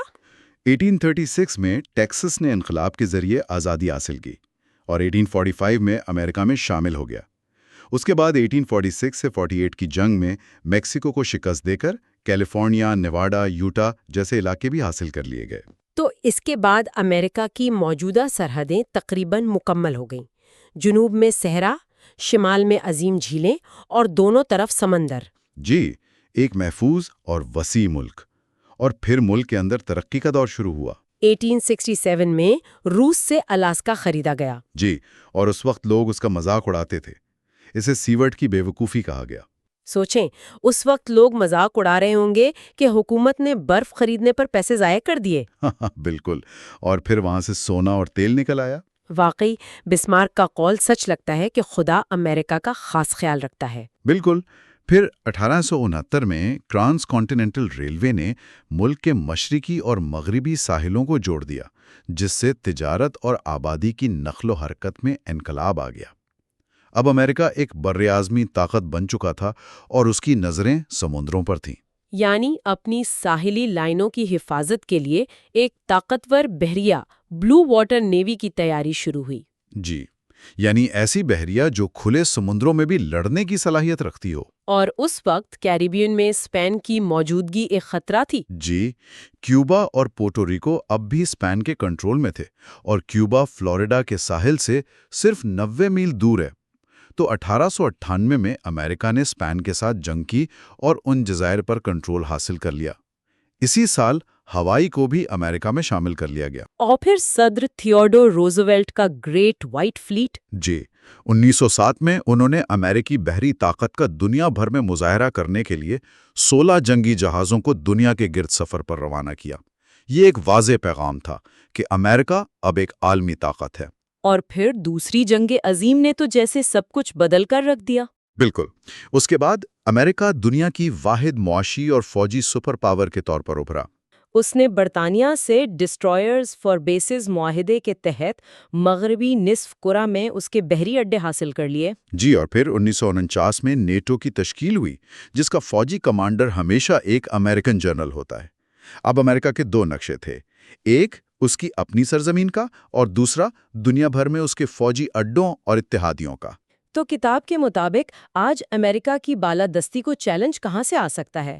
یورپ سے، روس سے یا چین سے؟ کتاب ان تینوں کا تجزیہ کرتی ہے۔ یورپ اپنی متحدہ خارجہ پالیسی بنانے میں ناکام ہے۔ روس، جسے صدر اوباما نے علاقائی طاقت کہا تھا، آج بھی گرم پانی کی بندرگاہوں تک رسائی کی قدیم جغرافیائی کمزوری کا شکار ہے۔ تو باقی بچا چین۔ جی، چین معاشی طور پر ایک بہت بڑی طاقت ہے، لیکن فوجی اور اسٹریٹجک لحاظ سے وہ امریکہ سے کئی دہائیاں پیچھے ہے۔ امریکہ کی موجودہ پالیسی ایشیا کی طرف محور اسی چینی اثر و رسوخ کو محدود کرنے کی کوشش ہے۔ یہاں ایک اور بیرونی عنصر کا ذکر بھی ہے جو امریکہ کی پالیسی بدل رہا ہے: توانائی۔ ہاں، فریکنگ کی ٹیکنالوجی، یعنی زمین کی گہرائی سے تیل اور گیس نکالنے کا طریقہ۔ اس کی وجہ سے امریکہ توانائی میں خود کفیل ہونے کے قریب ہے۔ اور اس کا مطلب یہ ہے کہ خلیجی ممالک کے تیل پر اس کا انحصار کم ہو جائے گا۔ جی، جس سے مشرق وسطیٰ میں اس کی خارجہ پالیسی پر گہرے اثرات مرتب ہوں گے۔ تو مصنف کا نتیجہ یہ ہے کہ امریکہ کے زوال کی باتیں قبل از وقت ہیں۔ اس کی جغرافیائی اور معاشی بنیادیں بہت مضبوط ہیں۔ تو ہم نے دیکھا کہ امریکہ کا جغرافیہ اسے کیسے متحد کرتا ہے اور ایک قدرتی سپر پاور بناتا ہے۔ اب اگر ہم بحر اوقیانوس کے پار دیکھیں تو وہاں کی تصویر بالکل الٹ ہے۔ جی، یورپ کے دریاؤں اور پہاڑ قوموں کو جوڑنے کے بجائے تقسیم کیوں کرتے ہیں؟ آئیے اب اس پر بات کرتے ہیں۔ یہ ایک بہترین سوال ہے جو ہمیں سیدھا کتاب کے چوتھے باب مغربی یورپ کی طرف لے جاتا ہے۔ باب کا آغاز ایک بہت خوبصورت جملے سے ہوتا ہے: یہاں ماضی ہر جگہ تھا، ایک پورا براعظم یادوں سے بھرا ہوا تھا۔ جدید دنیا کی ابتدا تو یورپ سے ہی ہوئی۔ بالکل، اور اس کی وجہ بھی اس کا جغرافیہ ہے۔ وہ کیسے؟ گلف سٹریم کی گرم آبی رو کی وجہ سے یورپ کا موسم معتدل ہے۔ یہاں وسیع زرخیز میدان ہیں اور کئی ایسے دریا ہیں جن میں جہاز رانی ممکن ہے۔ ان سب چیزوں نے یہاں آبادی کو بڑھنے اور تجارت کو پھلنے پھولنے کا موقع دیا۔ لیکن امریکہ کے برعکس یورپ کا جغرافیہ تقسیم کرنے والا ہے۔ یعنی اگر امریکہ ایک بڑا کھلا میدان ہے تو یورپ بہت سے چھوٹے چھوٹے باغیچوں کی طرح ہے جن کے بیچ میں اونچی دیواریں ہیں۔ کیا یہ تشبیہ درست ہوگی؟ یہ ایک بہترین تشبیہ ہے۔ پیرینیز جیسے اونچے پہاڑ اسپین کو باقی یورپ سے کاٹ دیتے ہیں، ایلپس پہاڑ اٹلی کو الگ کرتے ہیں، اور یہاں کے بڑے دریا جیسے رائن اور ڈینیوب آپس میں نہیں ملتے بلکہ الگ الگ سمندروں میں گرتے ہیں۔ اسی وجہ سے یہاں کبھی امریکہ جیسی ایک متحدہ قوم نہیں بن سکی، بلکہ کئی چھوٹی چھوٹی قومی ریاستیں وجود میں آئیں۔ جی، ہر ریاست کی اپنی زبان، اپنی ثقافت، اپنی تاریخ۔ اور اسی وجہ سے یہاں صدیوں تک جنگیں ہوتی رہیں۔ کتاب میں یورپ کی ایک اور تقسیم کا بھی ذکر ہے، شمال اور جنوب کی۔ جی، اور یہ تقسیم آج بھی بہت واضح ہے۔ شمالی یورپی ممالک جیسے جرمنی، فرانس، ہالینڈ اور برطانیہ زیادہ امیر ہیں۔ اس کی وجہ؟ وجہ یہ ہے کہ ان کے پاس شمالی یورپی میدان کی زرخیز زمین تھی اور بحر اوقیانوس تک براہ راست رسائی، جس سے انہوں نے عالمی تجارت پر غلبہ حاصل کیا۔ اور اس کے برعکس جنوبی ممالک جیسے اسپین، اٹلی اور یونان جغرافیائی طور پر الگ تھلگ رہے اور معاشی طور پر پیچھے رہ گئے۔ بالکل۔ اور 2008 کے مالیاتی بحران نے تو اس تقسیم کو اور بھی واضح کر دیا تھا۔ جب جرمنی نے یونان کو بیل آؤٹ پیکج دیا تو پرانے تعصبات پھر سے زندہ ہو گئے تھے۔ جی، محنتی شمالی اور کاہل جنوبی، یہ جغرافیائی تقسیم آج بھی یورپی سیاست پر اثر انداز ہو رہی ہے۔ اور اس سے بھی دلچسپ بات یہ ہے کہ دوسری جنگ عظیم کے بعد یورپ میں تقریباً 70 سالہ امن نے بہت سے یورپیوں کو یہ یقین دلا دیا ہے کہ جنگ اب ماضی کا قصہ ہے۔ لیکن جغرافیہ نہیں بدلا۔ پولینڈ کو آج بھی نارتھ یورپین پلین پر اپنی موجودگی کی وجہ سے مغرب میں جرمنی اور مشرق میں روس دونوں سے خطرہ محسوس ہوتا ہے۔ بالکل، اسی لیے وہ اپنی سلامتی کے لیے امریکہ اور نیٹو پر اتنا انحصار کرتا ہے۔ اور پھر جرمن سوال ہے جو یورپی تاریخ کا ایک مرکزی نقطہ رہا ہے۔ جی، فرانس کو ہمیشہ شمالی مشرقی میدان سے جرمن حملے کا خطرہ رہا ہے، اور جرمنی کو ہمیشہ دو محاذوں پر جنگ کا خوف رہا ہے، مغرب میں فرانس اور مشرق میں روس۔ 20ویں صدی کی دو عالمی جنگیں اسی جغرافیائی حقیقت کا نتیجہ تھی۔ تو اس کا حل کیا نکالا گیا؟ دوسری جنگ عظیم کے بعد یورپی رہنماؤں نے ایک انقلابی حل پیش کیا، یورپین یونین۔ اس کا بنیادی مقصد فرانس اور جرمنی کی معیشتوں کو، خاص طور پر کوئلے اور سٹیل کو، اس قدر مضبوطی سے جوڑ دینا تھا کہ ان کے لیے دوبارہ ایک دوسرے سے لڑنا ناممکن ہو جائے۔ جی، یہ معاشی اتحاد آہستہ آہستہ ایک سیاسی اتحاد میں بدل گیا۔ اور اس منصوبے نے جرمنی کے لیے تو شاندار کام کیا۔ اب جرمنی یورپ میں ٹینک نہیں بیچتا، بلکہ میڈ ان جرمنی کا ٹیگ لگی گاڑیاں اور مشینیں بیچتا ہے۔ وہ یورپ کی معاشی طاقت بن گیا ہے۔ لیکن حالیہ برسوں میں اس اتحاد میں دراڑیں نظر آنے لگی ہیں۔ بالکل، یورو کرنسی کے بحران اور پھر مہاجرین کے بحران نے رکن ممالک کے درمیان اختلافات کو ہوا دی ہے۔ شینجن زون کا تصور، یعنی بغیر پاسپورٹ کے سفر کرنے کی آزادی، بھی دباؤ کا شکار ہے۔ اور اس سارے معاملے کو برطانیہ اپنی جزیرے والی حیثیت سے ایک طرف کھڑا دیکھ رہا تھا۔ جی، کتاب کے مطابق برطانیہ کی خارجہ پالیسی کا ہمیشہ ایک ہی اصول رہا ہے کہ براعظم یورپ پر کسی ایک طاقت کو غالب نہ آنے دیا جائے۔ جی، چاہے وہ نیپولین کا فرانس ہو، ہٹلر کا جرمنی ہو یا آج کا یورپی یونین، برطانیہ نے ہمیشہ براعظم پر طاقت کا توازن برقرار رکھنے کی کوشش کی ہے۔ تو اس سب کا مطلب کیا ہے؟ کیا یورپ کا مستقبل خطرے میں ہے؟ مصنف خبردار کرتا ہے کہ اگر یورپی یونین اور نیٹو جیسے ادارے کمزور ہوتے ہیں تو یورپ واپس 20ویں صدی کے آغاز والے دور میں جا سکتا ہے، جہاں ہر ملک اپنی بقا کے لیے دوسرے ممالک کے ساتھ اتحاد بنائے گا۔ یہ ایک خطرناک منظرنامہ ہوگا۔ فرانس کو ڈر ہے کہ وہ جرمنی کا جونیئر پارٹنر بن کر رہ جائے گا۔ اور جرمنی کے پاس ہمیشہ ایک پلان بی موجود رہا ہے، روس کے ساتھ قریبی تعلقات استوار کرنا۔ آخر میں کتاب جرمنی کے سابق چانسلر ہیلمٹ کول کے ایک بہت ہی فکر انگیز کول کا حوالہ دیتی ہے۔ جی، ہیلمٹ کول کہا کرتے تھے کہ وہ آخری جرمن رہنما ہیں جنہوں نے دوسری جنگ عظیم کی ہولناکیوں کو اپنی آنکھوں سے دیکھا تھا۔ انہیں ڈر تھا کہ ان کے بعد آنے والی نسلیں جنہوں نے صرف امن دیکھا ہے شاید اس کی قدر نہ کریں۔ ان کا پیغام واضح تھا۔ جی، کہ یورپ کا اتحاد ایک تاریخی کامیابی ہے جس نے بے مثال امن قائم کیا ہے اور اسے ہر قیمت پر برقرار رکھنا چاہیے۔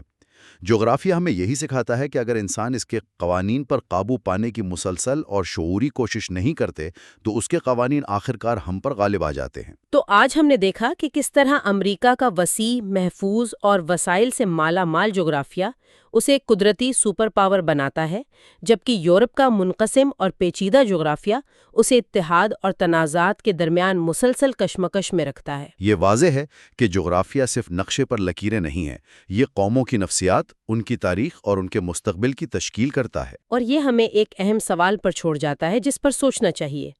21ویں صدی میں جہاں ٹیکنالوجی، انٹرنیٹ اور ہوائی سفر نے فاصلوں کو بے معنی کر دیا ہے، کیا جغرافیہ کی اہمیت واقعی کم ہو جائے گی؟ یا پھر ماحولیاتی تبدیلی، پانی کی کمی اور وسائل کی جنگ جیسی نئی جغرافیائی حقیقتیں پرانی تقسیم سے بھی زیادہ گہرے اور نئے تنازعات کو جنم دیں گی؟ یہ وہ سوال ہے جس کا جواب آنے والا وقت ہی دے گا۔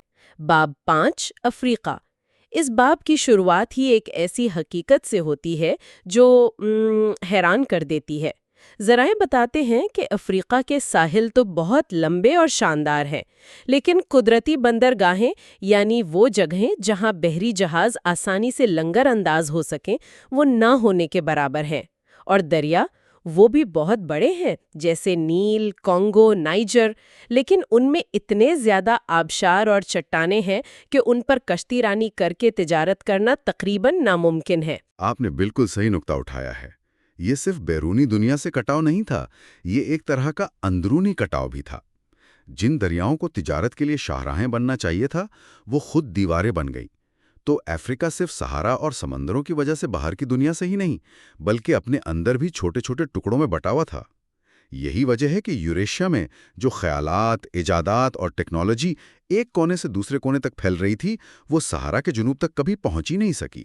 اور افریقہ کے بارے میں ہمارا جو تصور ہے وہ بھی تو نقشوں نے بالکل بگاڑ دیا ہے۔ ہاں بالکل، ذرائع میں مرکٹر نقشے کا ذکر ہے جو ہم سب اسکولوں میں دیکھتے آئے ہیں۔ اس نقشے میں گرین لینڈ تقریباً افریقہ جتنا بڑا دکھائی دیتا ہے، جبکہ حقیقت یہ ہے کہ افریقہ گرین لینڈ سے 14 گنا بڑا ہے۔ آپ سوچیں، اس میں پورا امریکہ، چین، انڈیا اور یورپ کا بڑا حصہ سما سکتا ہے۔ یہ ایک بہت بڑی نفسیاتی چال ہے نا، جو ہمارے ذہنوں میں افریقہ کی اہمیت کو کم کر دیتی ہے۔ اور اتنے بڑے سائز کا مطلب ہے کہ یہاں تنوع بھی بہت زیادہ ہے۔ کتاب اسے 2 بڑے حصوں میں تقسیم کرتی ہے۔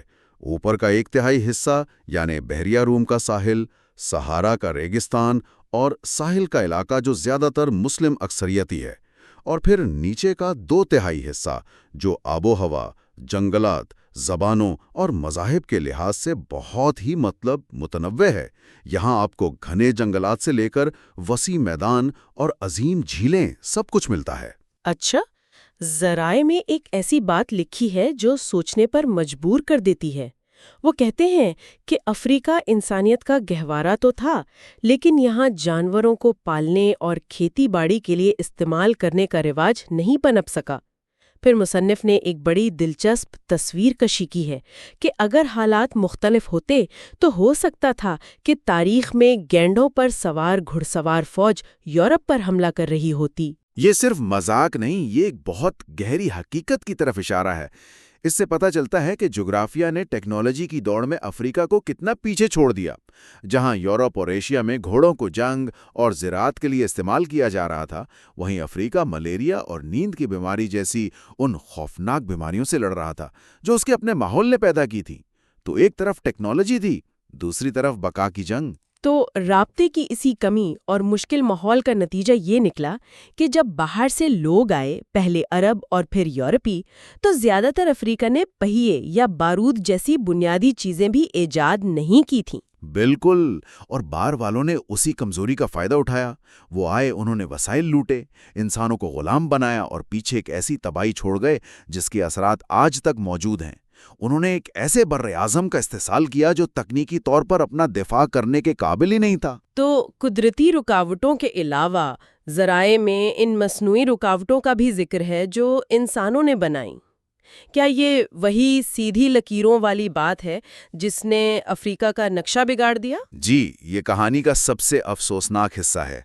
19ویں صدی کے آخر میں یورپی طاقتوں نے برلن میں ایک کانفرنس کی اور لفظی طور پر افریقہ کو ایک کیک کی طرح آپس میں بانٹ لیا۔ انہوں نے نقشے پر پینسل اور رولر سے سیدھی لکیریں کھینچ دیں، اس بات کی پرواہ کیے بغیر کہ زمین پر کون سے قبیلے رہتے ہیں، ان کی زبان کیا ہے یا ان کی تاریخ کیا ہے۔ دشمن قبیلوں کو ایک ملک میں ڈال دیا اور ایک ہی قوم کو 2 ملکوں میں تقسیم کر دیا۔ اور اسی کی وجہ سے آج بھی کئی ممالک میں خانہ جنگی جاری ہے۔ بلا شبہ، کتاب میں جمہوریہ کانگو، جسے DRC بھی کہتے ہیں، اس کی ایک بہترین مثال دی گئی ہے۔ یہ ملک اتنا بڑا، وسائل سے مالا مال اور اتنا مصنوعی ہے کہ یہاں ہونے والی جنگ کو افریقہ کی عالمی جنگ کہا جاتا ہے، جس میں تقریباً 60 لاکھ لوگ مارے گئے۔ یہ ایک ایسا ملک ہے جسے بیلجیم نے 200 سے زیادہ مختلف نسلی گروہوں کو زبردستی اکٹھا کر کے بنایا تھا۔ یہ کبھی ایک ملک تھا ہی نہیں۔ اور یہ وسائل کی لعنت والا موضوع بار بار سامنے آتا ہے، جیسے نائجیریا میں، جہاں جنوب میں تیل کی دولت ہے لیکن اس کی وجہ سے شمال میں غربت اور ناراضگی ہے جو بوکو حرام جیسے گروہوں کو جنم دیتی ہے۔ یا پھر دریائے نیل کا معاملہ، جہاں ایتھیوپیا ایک بہت بڑا ڈیم بنا رہا ہے جس سے مصر کو پانی کی شدید قلت کا خطرہ ہے۔ یہ ایک ممکنہ پانی کی جنگ کا پیش خیمہ ہو سکتا ہے۔ اور اب اس کھیل میں ایک نیا بہت بڑا کھلاڑی آ گیا ہے، چین۔ چین افریقہ میں ہر جگہ سڑکیں، بندرگاہیں اور ریلوے لائنیں بنا رہا ہے، لیکن بدلے میں وہ خام مال اور وسائل نکال کر لے جا رہا ہے۔ مغرب کے برعکس وہ انسانی حقوق یا جمہوریت جیسے مشکل سوالات نہیں پوچھتا، جس کی وجہ سے وہ بہت سی افریقی حکومتوں کے لیے ایک پرکشش پارٹنر ہے۔ لیکن بہت سے لوگ اسے ایک نئی قسم کی نوآبادیات کہتے ہیں، جو گولی سے نہیں بلکہ قرض سے چلتی ہے۔ تو ان سب باتوں کو مد نظر رکھتے ہوئے افریقہ کا مستقبل کیا ہے؟ کیا یہ صدی افریقہ کی صدی ہو سکتی ہے، جیسا کہ بہت سے لوگ کہتے ہیں؟ مصنف کا خیال ہے کہ امید تو ہے، لیکن راستہ بہت مشکل ہے۔ دیکھیں، معیشتیں بہتر ہو رہی ہیں، ٹیکنالوجی لوگوں کو جوڑ رہی ہے، لیکن آبادی کا بے تحاشا اضافہ، کرپشن اور جغرافیہ کی وہ پرانی زنجیریں اب بھی موجود ہیں۔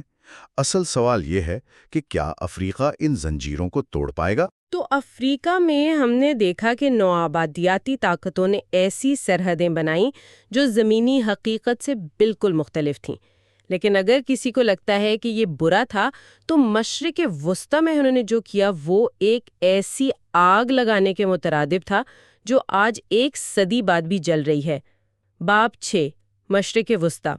اس باب کا آغاز ایک بہت ہی طاقتور منظر سے ہوتا ہے۔ داعش کی ایک پروپیگنڈا ویڈیو جس میں ایک بلڈوزر عراق اور شام کی سرحد پر بنے ریت کے ٹیلے کو مسمار کر رہا ہے، اور ایک جنگجو کیمرے میں دیکھ کر چیختا ہے، ہم نے سائکس پیکو کو توڑ دیا ہے۔ یہ ایک جملہ ایک صدی پرانی نفرت اور غصے کا خلاصہ ہے۔ یہ سمجھنا بہت ضروری ہے کہ سائکس پیکو معاہدے سے پہلے مشرق وسطی میں قومی ریاستوں کا کوئی تصور نہیں تھا۔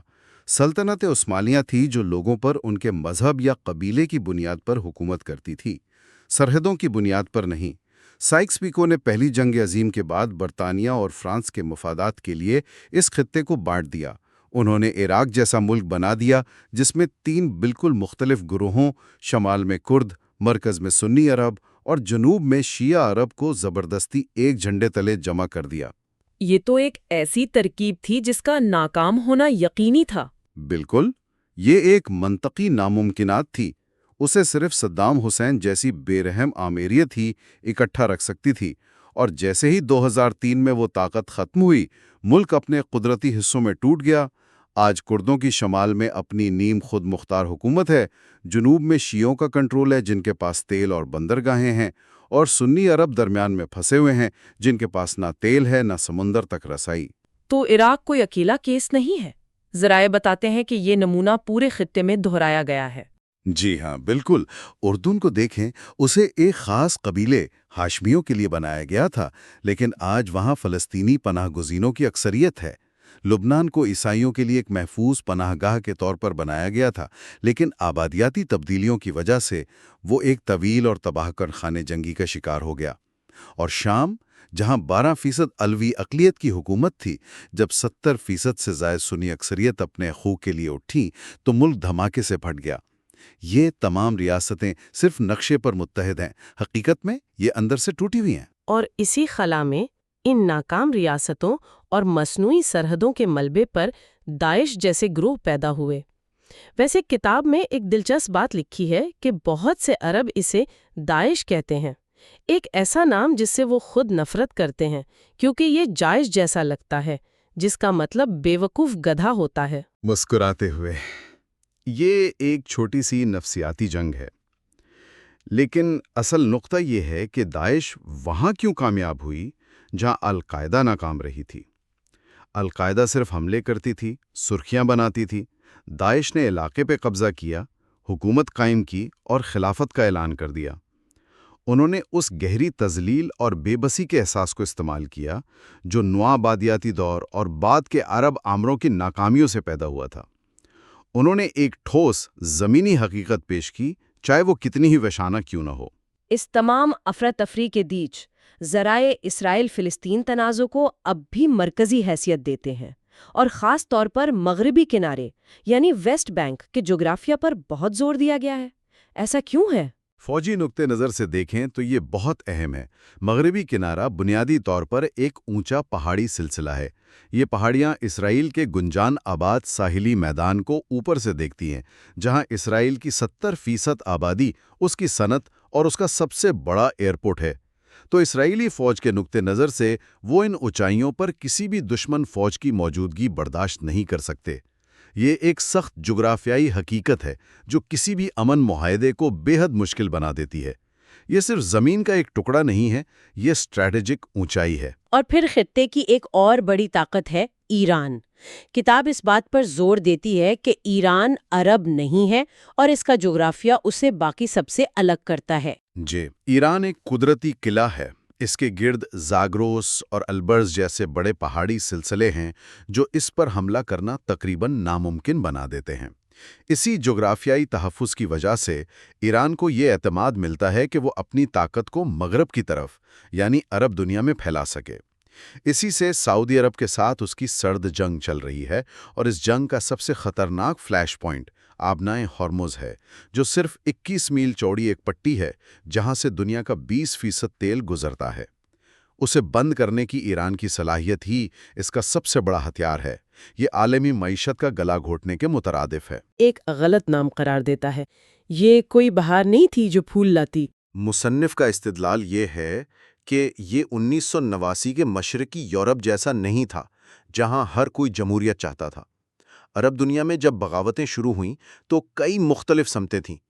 کچھ لوگ قوم پرستی چاہتے تھے، کچھ اسلام پرستی، کچھ قبائلی نظام۔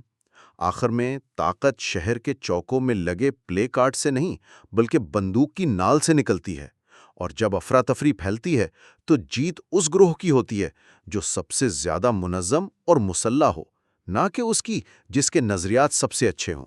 تو خلاصہ یہ ہے کہ افریقہ آج بھی اپنی قدرتی اور نابابدیاتی جغرافیہ کی قید سے نکلنے کی کوشش کر رہا ہے۔ وہ دریا جو تجارت نہیں کرنے دیتے، اور وہ سرحدیں جو لوگوں کو تقسیم کرتی ہیں، اور دوسری طرف مشرق وسطیٰ 1 صدی پہلے کھینچی گئی ان لکیروں کے پرتشدد خاتمے کا منظر پیش کر رہا ہے۔ اور یہاں سب سے دلچسپ بات یہ ہے کہ دونوں صورتوں میں مستقبل کا فیصلہ اب صرف امریکہ، روس یا چین جیسی عالمی طاقتیں نہیں کر رہیں۔ مستقبل کی شکل زمین پر موجود مقامی قوتیں دے رہی ہیں۔ نئے رابطے بن رہے ہیں اور پرانی تقسیم کو پرشدت طریقے سے دوبارہ کھینچا جا رہا ہے۔ تاریخ اب مقامی لوگوں کے ہاتھوں میں ہے، چاہے وہ ہاتھ خون میں ہی کیوں نہ سنے ہوں۔ مشرق وسطیٰ پر باب اس نوٹ پر ختم ہوتا ہے کہ سائکس پیکو کا معاہدہ مر رہا ہے، جو ہمیں ایک آخری بہت بڑے سوال پر چھوڑ جاتا ہے۔ اگر آپ نقشے سے ایک لکیر مٹا دیں تو اس کی جگہ کیا کھینچیں گے؟ اور شاید اس سے بھی اہم سوال یہ ہے کہ اس بار پینسل پکڑنے کا حق کسے ملے گا؟ تو آئیے باب نمبر 7 سے شروع کرتے ہیں، جس کا عنوان ہے ہندوستان اور پاکستان۔ کتاب کا آغاز ہی جناح کے بہت طاقتور قول سے ہوتا ہے کہ ہندوستان ایک قوم نہیں، نہ ہی ایک ملک ہے، یہ قومیتوں کا ایک برص صغیر ہے۔ یہ جملہ تو جیسے پورے تنازع کی بنیاد رکھ دیتا ہے۔ جی، یہی وہ نقطہ ہے جہاں سے یہ پوری پیچیدہ کہانی شروع ہوتی ہے۔ کتاب کا مرکزی خیال یہ ہے کہ یہاں 2 ایٹمی طاقتیں ہیں جو ایک دوسرے کے ساتھ رہنے پر مجبور ہیں، لیکن رہنا نہیں چاہتی۔ ایک طرف ہندوستان ہے، ایک بہت بڑی آبادی، ابھرتی ہوئی معیشت جو خود کو ایک قدیم تہذیب کا وارث سمجھتا ہے، اور دوسری طرف پاکستان جس کی شناخت مطلب کتاب کے مطابق زیادہ تر ہندوستان کی مخالفت میں بنی ہے۔ اور یہ صرف نظریاتی مخالفت نہیں ہے، وہ 4 بڑی جنگیں لڑ چکے ہیں۔ کتاب میں ایک بہت ہی چونکانے والا جملہ ہے کہ پاکستان کی حکمت عملی ہندوستان کو 1000 زخموں سے لہولان کرنے کی رہی ہے، اور اس کے جواب میں ایک بھارتی تجزیہ کار کا تبصرہ ہے کہ وہ اس مسلسل درد کے بجائے ایک ایٹمی حملے کو ترجیح دیں گے۔ مطلب نفرت کی یہ انتہا ہے۔ اور یہ شدید جذبات ایک جغرافیائی تھیٹر میں قید ہیں۔ برصغیر قدرتی طور پر باقی دنیا سے کٹا ہوا ہے، ایک طرف ہمالیہ اور دوسری طرف سمندر، اور اسی فریم کے اندر صرف ہندوستان اور پاکستان ہی نہیں بلکہ بنگلہ دیش، نیپال، بھوٹان بھی ہیں۔ بنگلہ دیش کا بھی ذکر ہے کہ وہ کس طرح جغرافیائی طور پر ہندوستان میں گھرا ہوا ہے، جو اس کے لیے بہت سے مسائل پیدا کرتا ہے۔ کتاب اس سب کی جڑ 1947 کی تقسیم کو قرار دیتی ہے، اور جو تفصیلات ہیں وہ وہ حیران کن ہے۔ انگریزوں نے بر صغیر چھوڑنے کا اعلان کیا اور صرف 73 دنوں کے اندر سب کچھ سمیٹ کر چلے گئے۔ یہ تو کسی تباہی کا نسخہ لگتا ہے۔ اور یہ تباہی ہی تھی۔ کتاب میں قتل عام کا لفظ استعمال ہوا ہے۔ کم از کم 10 لاکھ لوگ مارے گئے اور 1.5 کروڑ بے گھر ہوئے۔ یہ انسانی تاریخ کی سب سے بڑی ہجرتوں میں سے ایک تھی، اور اس افراتفری میں جو پاکستان بنا وہ خود جغرافیائی طور پر بہت عجیب تھا۔ مشرقی اور مغربی پاکستان کے بیچ ہندوستان کا 1000 میل کا فاصلہ، اور ان کو جوڑنے والی واحد چیز مذہب تھی۔ یہ صورتحال زیادہ دیر نہیں چل سکتی تھی، ہے نا؟ اور 1971 میں بنگلہ دیش وجود میں آیا۔ یعنی پاکستان کو شروع سے ہی بہت بڑے چیلنجز کا سامنا تھا۔ کتاب کہتی ہے کہ اسے برطانوی ہند کے مالیاتی ذخائر کا صرف 17% ملا۔ معیشت زیادہ تر زرعی کی اور ملک کے اندر شدید تقسیم تھی۔ مجھے یہ بات بہت دلچسپ لگی کہ لفظ پاکستان خود اس کے علاقوں کا مخفف ہے۔ پنجاب، افغانیہ، کشمیر، سندھ اور بلوچستان۔ بالکل۔ اور یہ صرف نام نہیں ہے، یہ الگ الگ قومیتیں ہیں جن کی اپنی زبانیں، ثقافتیں اور تاریخ ہے۔ ان میں سے ایک بلوچستان اسٹریٹجک لحاظ سے سب سے اہم ہے۔ یہ پاکستان کا تقریباً 45% رقبہ ہے، قدرتی وسائل سے مالا مال ہے، اور سب سے اہم بات یہاں گوادر کی بندرگاہ ہے۔ اور یہیں سے چین پاکستان اقتصادی راہداری یعنی سی پیک کا منصوبہ آتا ہے۔ یہ تو آج کل عالمی سیاست میں بہت بڑا موضوع ہے۔ جی ہاں، اور کتاب اس کی جغرافیائی اہمیت واضح کرتی ہے۔ یہ $46 بلین کا منصوبہ چین کو بحرۂ ہند تک براہ راست رسائی دیتا ہے۔ اس کا مطلب ہے کہ چین کا تجارتی سامان آبنائے ملکہ کے تنگ راستے سے گزرے بغیر براہ راست مشرق وسطیٰ اور افریقہ پہنچ سکتا ہے۔ یہ چین کے لیے بہت بڑی اسٹریٹجک جیت ہے، اور اسی وجہ سے بلوچستان کا استحکام اسلام آباد اور بیجنگ دونوں کے لیے انتہائی اہم ہو جاتا ہے۔ اچھا، اس پورے تنازع کے مرکز میں کشمیر ہے۔ اس کا ذکر تو ہمیشہ ہوتا ہے، لیکن اس کی اصل اہمیت کیا ہے کہ دونوں ممالک اس پر ایٹمی جنگ کا خطرہ مول لینے کو تیار ہیں؟ کتاب کے مطابق اس کی 2 بڑی وجوہات ہیں۔ پہلی ہے اسٹریٹجک پوزیشن۔ ہندوستان کے لیے کشمیر پر کنٹرول اسے افغانستان کے ساتھ ایک چھوٹی سی سرحد فراہم کرتا ہے۔ پاکستان کے لیے یہ اس سے بھی بڑا مسئلہ ہے، اور وہ ہے پانی کی سلامتی۔ دریائے سندھ، جو پاکستان کی لائف لائن ہے، پاکستانی پنجاب میں داخل ہونے سے پہلے ہندوستان کے زیر انتظام کشمیر سے گزرتا ہے۔ تو جو کشمیر کو کنٹرول کرتا ہے وہ پاکستان کے پانی کو کنٹرول کر سکتا ہے۔ اور یہی چیز پھر افغانستان میں پراکسی جنگ کی بنیاد بنتی ہے۔ کتاب میں اسٹریٹجک گہرائی کے تصور کا ذکر ہے۔ یہ کیا چیز ہے؟ اس کا سادہ مطلب یہ ہے کہ پاکستان کی فوجی منصوبہ سازوں کو یہ خوف ہے کہ اگر ہندوستان نے کبھی ان کے مرکزی علاقے پنجاب پر حملہ کیا، جو کہ بہت تنگ علاقہ ہے، تو فوج کو پیچھے ہٹنے اور دوبارہ منظم ہونے کے لیے جگہ چاہیے، اور افغانستان وہ جگہ فراہم کر سکتا ہے۔ اس کا مطلب یہ ہوا کہ پاکستان کو کابل میں ہمیشہ ایک دوستانہ حکومت چاہیے۔ اچھا، تو اسی اسٹریٹجک گہرائی کی تلاش نے انہیں پہلے مجاہدین اور بعد میں طالبان کی حمایت پر مجبور کیا۔ کتاب یہی دلیل دیتی ہے۔ اس میں ڈیورنٹ لائن کا بھی ذکر ہے، وہ سرحد جو انگریزوں نے کھینچی تھی۔ اس لکیر نے پشتون آبادی کو 2 حصوں میں تقسیم کر دیا، اور یہی وجہ ہے کہ طالبان کی جڑیں سرحد کے دونوں طرف ہیں۔ لیکن 9/11 کے بعد یہ پوری حکمت عملی الٹ گئی۔ ایک منٹ، کیا یہ بات عجیب نہیں کہ پاکستان ایک طرف امریکہ کا اتحادی تھا اور دوسری طرف طالبان کی حمایت بھی کر رہا تھا؟ یہ کیسے ممکن تھا؟ کتاب اسے دوہرا کھیل کہتی ہے۔ سرکاری طور پر پاکستان امریکہ کی مدد کر رہا تھا، لیکن خفیہ طور پر اس کے کچھ عناصر طالبان کی قیادت کو پناہ اور مدد دے رہے تھے، اور یہ کھیل اس وقت بے نقاب ہوا جب اسامہ بن لادن ایبٹ آباد جیسے فوجی چھاؤنی والے شہر میں پایا گیا۔ اس کا نتیجہ یہ نکلا کہ پاکستانی طالبان یعنی TTP وجود میں آئے، اور انہوں نے پاکستانی ریاست کے خلاف ہی جنگ شروع کر دی۔ کتاب کہتی ہے شکاری خود شکار ہو گیا۔ باب کا اختتام ہندوستان کے ایک بڑے تناظر میں ہوتا ہے، خاص طور پر چین کے حوالے سے۔ جی، ہندوستان اور چین کے درمیان ہمالیہ کی ایک دیوار ہے، لیکن تبت اور اروناچل پردیش پر تناؤ برقرار ہے۔ اپنی تمام اندرونی تحریکوں کے باوجود کتاب ہندوستان کو ایک مضبوط، متحد شناخت کے طور پر پیش کرتی ہے جو اب ایک عالمی طاقت بننے کی راہ پر ہے۔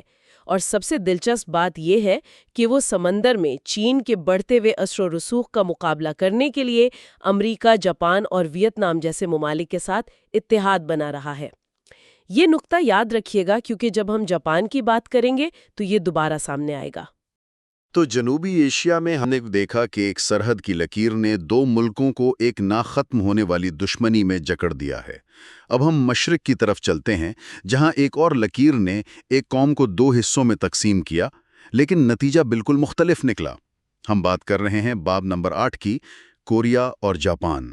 اس باب کا آغاز ہی ایک بہت حقیقت پسندانہ جملے سے ہوتا ہے۔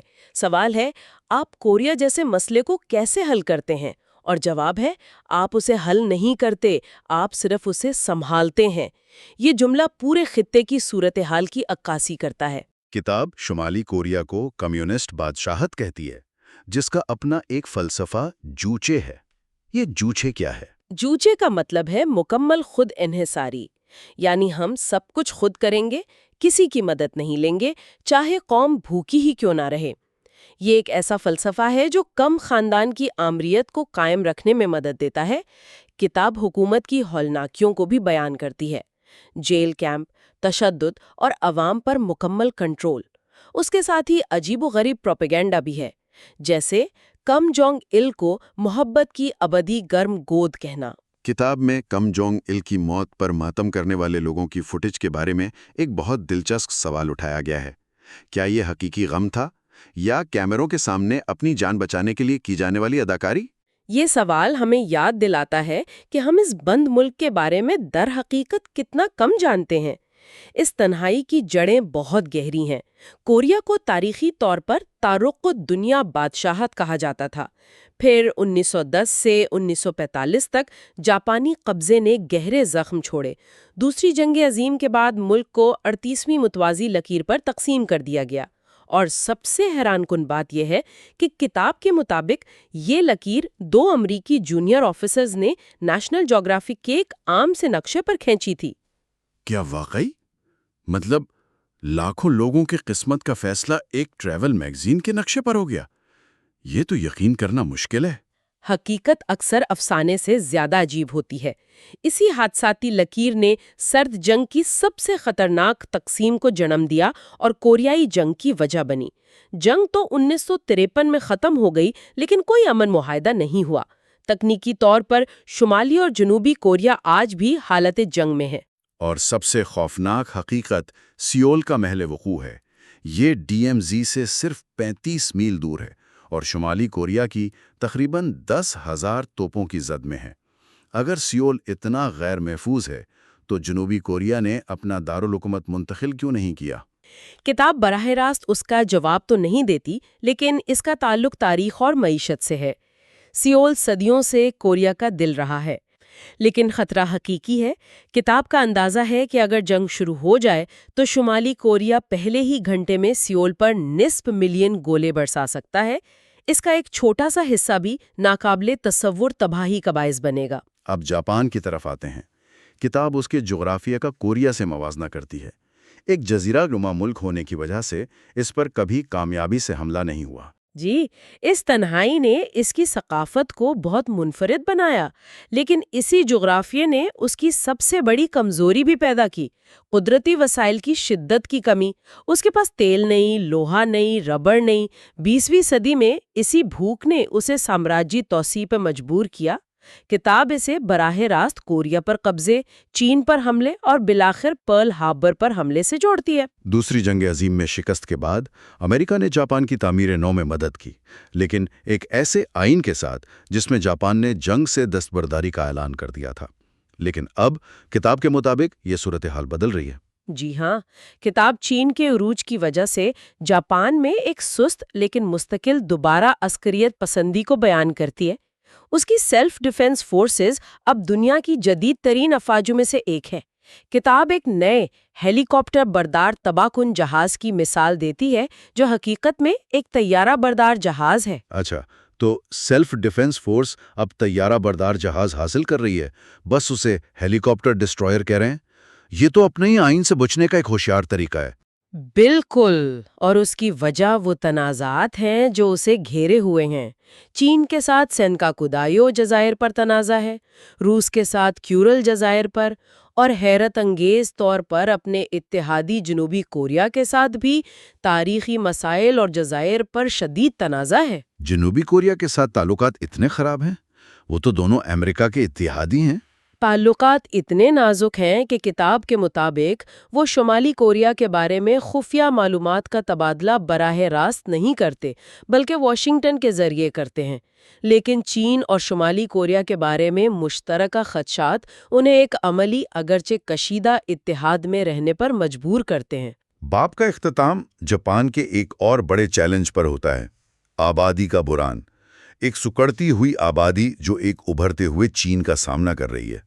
یہ بحران اس بات کو یقینی بناتا ہے کہ جاپان امریکی فوجی موجودگی پر انحصار کرتا رہے گا، خاص طور پر امریکی بحریہ کے 7ویں بیڑے پر۔ جیسا کہ کتاب کہتی ہے، ان پانیوں کے پرخطر رہنے کی توقع کی جا سکتی ہے۔ تو ہم نے دیکھا کہ کس طرح جغرافیہ نے ان قوموں کو پیچیدہ اور اکثر خطرناک رشتوں میں جکڑ رکھا ہے۔ جنوبی ایشیا میں نقشے پر کھینچی گئی ایک لکیر نے ایک ایسی دشمنی پیدا کی جو ایٹمی جنگ کے دہانے پر کھڑی ہے۔ مشرقی ایشیا میں ایک اور لکیر نے ایک منجمد تنازع پیدا کیا، جبکہ جزیرے کے جغرافیہ نے ایک قوم کو پہلے سلطنت اور پھر دفاعی پوزیشن میں جانے پر مجبور کیا۔ ان دونوں ابواب کو جو چیز جوڑتی ہے وہ نامکمل تاریخ کا تصور ہے، جسے جغرافیہ نے مزید پیچیدہ بنا دیا ہے۔ 1947 میں ہندوستان میں اور 1945 میں کوریا میں کھینچی گئی سرحدیں صرف لکیریں نہیں ہیں، یہ فعال فالٹ لائنز ہیں جو آج بھی زلزلے پیدا کر رہی ہیں۔ ان ذرائع سے ایک آخری سوچ ذہن میں آتی ہے جو ان تمام نکات کے جوڑتی ہے۔ ہم نے دیکھا کہ چین پاکستان میں سی پیک بنا رہا ہے تاکہ آبنائے ملاکا کے سمندری راستے پر اپنا انحصار کم کر سکے۔ دوسری طرف ہم نے دیکھا کہ ہندوستان اور جاپان اپنی بحری طاقت بڑھا رہے ہیں اور انہی سمندری راستوں پر چین کے اثر و رسوخ کو روکنے کی کوشش کر رہے ہیں۔ یہ سوچنے پر مجبور کرتا ہے، کیا پرانے زمینی تنازعات کے دوران اگلی بڑی عالمی طاقت کی کشمکش پہلے ہی دنیا کے سمندروں میں منتقل ہو چکی ہے؟ باب نمبر 9 سے، جس کا عنوان ہے لاطینی امریکہ۔ بالکل۔ اچھا، اس باب کا آغاز چلی کے مشہور شاعر پابلو نیرودا کی ایک بہت ہی گہری بات سے ہوتا ہے۔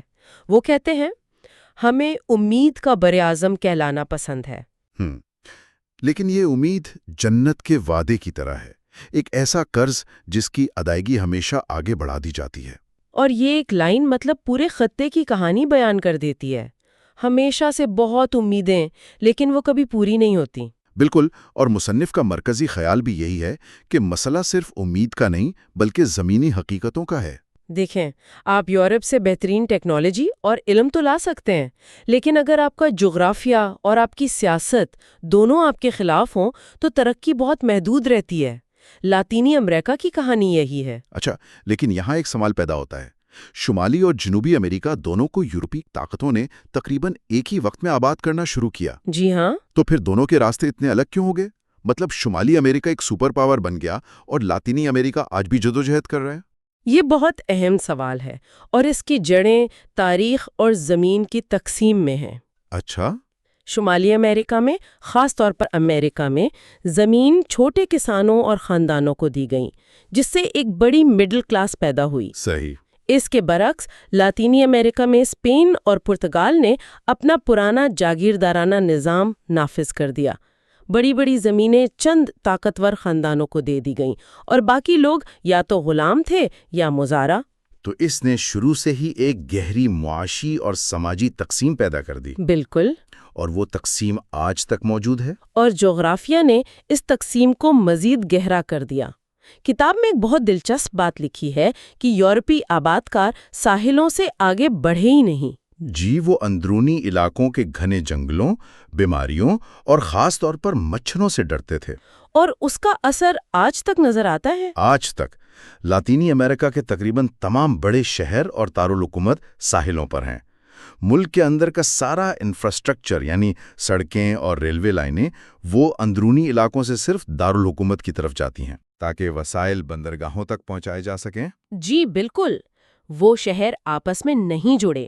نتیجہ یہ ہے کہ پیرو اور ارجنٹائن جیسے ممالک میں 30% سے زیادہ آبادی صرف ایک شہر یعنی دارالحکومت کے آس پاس رہتی ہے۔ یعنی یہ صرف جغرافیہ نہیں جو انہیں پیچھے رکھ رہا ہے، بلکہ جغرافیہ کے بارے میں جو عالمی تصورات ہیں وہ بھی ہیں۔ کیسے؟ جیسے 2010 کی دہائی میں سب نے کہا کہ یہ لاطینی امریکی دہائی ہوگی کیونکہ اجناس کی قیمتیں بڑھ رہی تھیں اور دنیا کو لگ رہا تھا کہ یہ خطہ سب کو کھلائے گا۔ یہ بات تو ہوئی تھی۔ لیکن وہ یہ بھول گئے کہ برازیل کے اندر ایک شہر سے دوسرے شہر تک سویا بین پہنچانا اسے چین بھیجنے سے زیادہ مہنگا پڑ سکتا ہے، تو آخر میں جغرافیہ جیت جاتا ہے۔ اور یہ جغرافیہ ہے بھی بہت مشکل، مطلب میکسیکو سے لے کر جنوبی کونے تک 7000 میل کا فاصلہ ہے۔ دنیا کا سب سے لمبا پہاڑی سلسلہ اینڈیز ایک دیوار کی طرح کھڑا ہے جو براعظم کے مغربی حصے کو مشرقی سے کاٹ دیتا ہے۔ اور قدرتی گہری بندرگاہیں بھی کم ہیں۔ بہت کم ہیں، جس سے سمندری تجارت بھی مشکل ہو جاتی ہے۔ تاریخی طور پر بھی تو سرحدوں پر بہت تنازعات رہے ہیں۔ سب سے تلخ مثال شاید بولیویا اور چلی کی ہیں۔ جی، 1879 کی جنگ میں بولیویا اپنا 250 میل کا ساحل چلی کے ہاتھوں کھو بیٹھا۔ اور تب سے وہ ایک لینڈ لاکڈ ملک ہے۔ جی، یعنی اس کا سمندر سے کوئی رابطہ نہیں، اور آج 140 سال سے زیادہ گزرنے کے بعد بھی بولیویا چلی کو قدرتی گیس بیچنے سے انکار کرتا ہے۔ صرف اس لیے کہ انہیں سمندر تک رسائی نہیں ملی۔ ان کا مطالبہ ہے کہ پہلے ہمیں سمندر تک رسائی دو۔ یہ جغرافیائی زخم ہیں جو کبھی نہیں بھرتے۔ اب ذرا میکسیکو کی بات کرتے ہیں۔ اس کی امریکہ کے ساتھ 2000 میل لمبی سرحد ہے، لیکن اس کے باوجود وہ اتنا ترقی نہیں کر پایا۔ اس کی وجہ میکسیکو کا اندرونی جغرافیہ ہے۔ سیرا مادریس جیسے 2 بڑے پہاڑی سلسلے ملک کے بیچ سے گزرتے ہیں، جس سے ملک کو جوڑنا اور انفراسٹرکچر بنانا بہت مشکل ہے۔ لیکن وہاں سب سے دلچسپ کہانی منشیات کے کاروبار کے جغرافیہ کی ہے۔ جی، یہ واقعی حیران کن ہے۔ کتاب کے مطابق 1990 کی دہائی میں جب امریکہ نے کولمبیا کے ڈرگ کارٹلز کے خلاف کارروائی کی اور کیریبین کے سمندری اور ہوائی راستے بند کیے تو اس کا ایک غیر متوقع نتیجہ نکلا۔ بالکل، منشیات کا کاروبار ختم نہیں ہوا، اس نے صرف اپنا راستہ بدل لیا۔ اچھا۔ وہ زمینی راستے سے وسطی امریکہ اور میکسیکو کے ذریعے امریکہ جانے لگا۔ اس نے میکسیکن گروہوں کو اتنا طاقتور اور امیر بنا دیا کہ آج وہ ریاست کے لیے ایک چیلنج بن گئے ہیں۔ ان کی اپنی فوجیں، ٹیکنالوجی، پیسہ، سب کچھ ہے۔ یہ ایک ایسی جنگ ہے جو جغرافیہ کی تبدیلی سے شروع ہوئی۔ اور اب اس خطے میں ایک نیا بڑا کھلاڑی آ رہا ہے، چین۔ جی، پاناما کینال ہمیشہ سے امریکی اثر و رسوخ میں رہی ہے، جو بحر الکاہل اور بحر اوقیانوس کو ملاتی ہے، لیکن اب چین اس کا متبادل بنا رہا ہے۔ جی، چین نکاراگوا میں ایک بہت بڑی نہر بنانے کا منصوبہ بنا رہا ہے۔ نکاراگوا گرینڈ کینال نامی یہ منصوبہ $50 ارب کا ہے اور یہ پاناما کینال سے زیادہ چوڑی اور گہری ہوگی۔ تو اس کا مقصد صرف تجارتی نہیں ہے؟ نہیں، بالکل نہیں۔ اس سے چینی بحری جہازوں کو بشمول جنگی جہازوں کے امریکی مرضی کے بغیر دونوں سمندروں کے درمیان آنے جانے کا راستہ مل جائے گا۔ یہ خالصتاً ایک جیو پولیٹیکل چال ہے۔ اب برازیل کی طرف آتے ہیں، جو جنوبی امریکہ کا دیو ہے۔ رقبے میں امریکہ جتنا بڑا، لیکن پھر بھی ایک عالمی طاقت نہیں۔ کتاب میں گرینڈ اسکارپمنٹ کا ذکر ہے، ایک بڑی چٹانی دیوار جو ساحلی شہروں کو آپس میں جوڑنے میں رکاوٹ ہے۔ لیکن میرا سوال یہ ہے کہ آج کے دور میں جب ہم پہاڑوں میں سرنگیں بنا سکتے ہیں اور بڑے بڑے پل تعمیر کر سکتے ہیں، کیا یہ واقعی اتنی بڑی رکاوٹ ہے یا یہ محض ایک بہانہ ہے؟ یہ ایک بہترین سوال ہے۔ دیکھیں، ٹیکنالوجی یقیناً مدد کر سکتی ہے، لیکن مسئلہ اس کی لاگت اور پیمانے کا ہے۔ ایمیزون کے جنگلات اور یہ چٹانی دیوار اتنی وسیع ہیں کہ پورے ملک کو جوڑنے کے لیے جو انفراسٹرکچر چاہیے، اس پر کھربوں ڈالر لگ سکتے ہیں۔ اور برازیل کی سیاست اور معیشت اس کی اجازت نہیں دیتی۔ بالکل، تو رکاوٹ صرف پتھر کی نہیں، پیسے اور سیاست کی بھی ہے۔ اسی لیے برازیل مرکوسیور اور یوناسور جیسے علاقائی اتحاد بنانے کی کوشش کرتا ہے، جو کہ یورپی یونین کی طرز پر تجارتی اور سیاسی بلاک ہیں۔ جی، لیکن جغرافیائی فاصلے انہیں کبھی بھی اتنا مؤثر نہیں بننے دیتے۔ آخر میں ارجنٹائن کا ذکر ہے۔ اس کے پاس بہترین زرعی زمینیں ہیں اور اب ایک بہت بڑی امید بھی ہے، واکا موئرتا۔ یہ کیا چیز ہے؟ واکا موئرتا شیل گیس کا دنیا کے سب سے بڑے ذخائر میں سے ایک ہے۔ یہ ارجنٹائن کے لیے ایک جیو پولیٹیکل لائف لائن ثابت ہو سکتا ہے۔ اچھا، اگر وہ اسے کامیابی سے نکال پاتے ہیں تو وہ نہ صرف اپنے توانائی کے بحران سے نکل آئیں گے بلکہ عالمی سطح پر روس اور قطر جیسے بڑے گیس سپلائرز کے مقابلے میں آ کھڑے ہوں گے۔ یہ ملک کی قسمت بدل سکتا ہے۔ لیکن اس اگر کے پیچھے بھی سیاست اور تاریخ کھڑی ہے۔ جی بالکل، ارجنٹائن کا فاکلینڈ جزائر پر برطانیہ کے ساتھ پرانا تنازع ہے جسے وہ لاس مالویناس کہتے ہیں۔ تو وہ اب بھی اس پر قائم ہے؟ پوری طرح۔ ارجنٹائن نے تیل کمپنیوں کو دھمکی دی ہے کہ اگر انہوں نے فاکلینڈ کے قریب تیل نکالا تو انہیں واکا موئرتا میں کام نہیں کرنے دیا جائے گا۔ تو ایک طرف بے پناہ معاشی موقع ہے اور دوسری طرف قومی انا اور تاریخ کا بوجھ۔ بالکل یہی صورتحال ہے۔ تو لاطینی امریکہ میں ہم نے دیکھا کہ کس طرح جغرافی اور تاریخ پرانے تنازعات کو زندہ رکھے ہوئے ہیں۔ اب ہم ایک ایسے خطے کی طرف چلتے ہیں جہاں جغرافی خود بدل رہا ہے اور بالکل نئے تنازعات کو جنم دے رہا ہے۔ جہاں وسائل کی دوڑ تو ہے لیکن یہ دوڑ جمی ہوئی برف پر ہو رہی ہے جو اب پگھل رہی ہے۔ جی، اب ہم بات کریں گے باب نمبر 10 کی، جس کا عنوان ہے آرکٹک۔ جی، اس باب کا آغاز بھی ایک بڑی دلچسپ بات سے ہوتا ہے۔ آرکٹک کے مسائل دو طرح کے ہیں، خیالی اور حقیقی۔ ان دونوں میں سے خیالی مسائل زیادہ حقیقی ہیں۔ اس کا کیا مطلب ہوا؟ اس کا مطلب یہ ہے کہ آرکٹک میں جو کچھ ہو رہا ہے اس کے بارے میں جو تصورات اور خدشات ہیں نا، وہ زمینی حقیقتوں سے زیادہ طاقتور ہو گئے ہیں۔ اچھا، دیکھیں، گلوبل وارمنگ کی وجہ سے آرکٹک کی برف تیزی سے پگھل رہی ہے۔ اس سے دو بڑی چیزیں ہو رہی ہیں۔ ایک، نئے تجارتی راستے کھل رہے ہیں جیسے نارتھ ویسٹ پیسیج اور ناردرن سی روٹ، جو ایشیا اور یورپ کے درمیان سفر کو ہزاروں میل کم کر دیں گے۔ جی بالکل۔ اور دوسری چیز ہے قدرتی وسائل، یعنی تیل اور گیس۔ جی، برف کے نیچے چھپے تیل اور گیس کے وہ ذخائر اب قابل رسائی ہو رہے ہیں جن تک پہنچنا پہلے ناممکن تھا۔ امریکی جیولوجیکل سروے کا اندازہ ہے کہ یہاں 90 ارب بیرل تیل اور تقریباً 1700 ٹریلین کیوبک فٹ قدرتی گیس ہو سکتی ہے۔ یہ تو بہت بڑی مقدار ہے۔ اتنی بڑی کہ دنیا کی تمام بڑی طاقتوں کی نظریں اس پر جمی ہوئی ہیں۔ تو اس نئی گریٹ گیم کے کھلاڑی کون ہیں؟ کتاب میں آرکٹک 5 کا ذکر ہے، کینیڈا، روس، امریکہ، ناروے اور ڈنمارک۔ یہ 5 ممالک ہیں جن کی سرحدیں آرکٹک سمندر سے ملتی ہیں، لیکن ان میں طاقت کا توازن بالکل برابر نہیں۔ یہاں ایک ملک باقی سب سے بہت آگے ہے، اور وہ روس ہے۔ بالکل۔ مصنف کہتا ہے جب برفانی انسان آئیں گے تو وہ طاقت کے ساتھ آئیں گے، اور طاقت کس کے پاس ہے؟ روسیوں کے پاس۔ روس اتنا طاقتور کیوں ہے آرکٹک میں؟ اس کی کئی وجوہات ہیں۔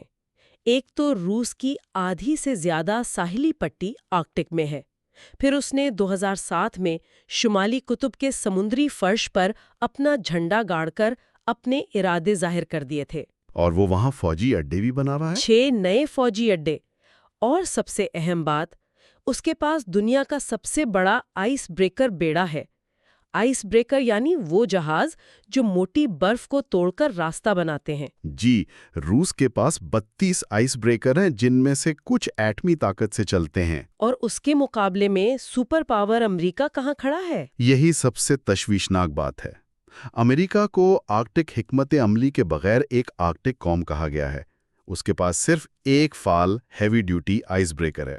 صرف ایک؟ جی، اور اس کے علاوہ امریکہ نے ابھی تک UNCLOS یعنی سمندر کے قانون پر اقوام متحدہ کے کنونشن کی توثیق نہیں کی۔ یہ UNCLOS کیا ہے؟ اسے ذرا آسان الفاظ میں سمجھائیں۔ امریکہ نے اس پر دستخط نہیں کیے، اس لیے جب وہ آرکٹک میں اپنے سمندری علاقے پر دعویٰ کرتا ہے تو اس کی قانونی پوزیشن بہت کمزور ہوتی ہے۔ وہ ایک ایسے کھیل میں حصہ لینا چاہتا ہے جس کے قوانین کو وہ خود تسلیم نہیں کرتا۔ تو کیا اس کا مطلب یہ ہے کہ آرکٹک میں ایک نئی جنگ چھڑنے والی ہے؟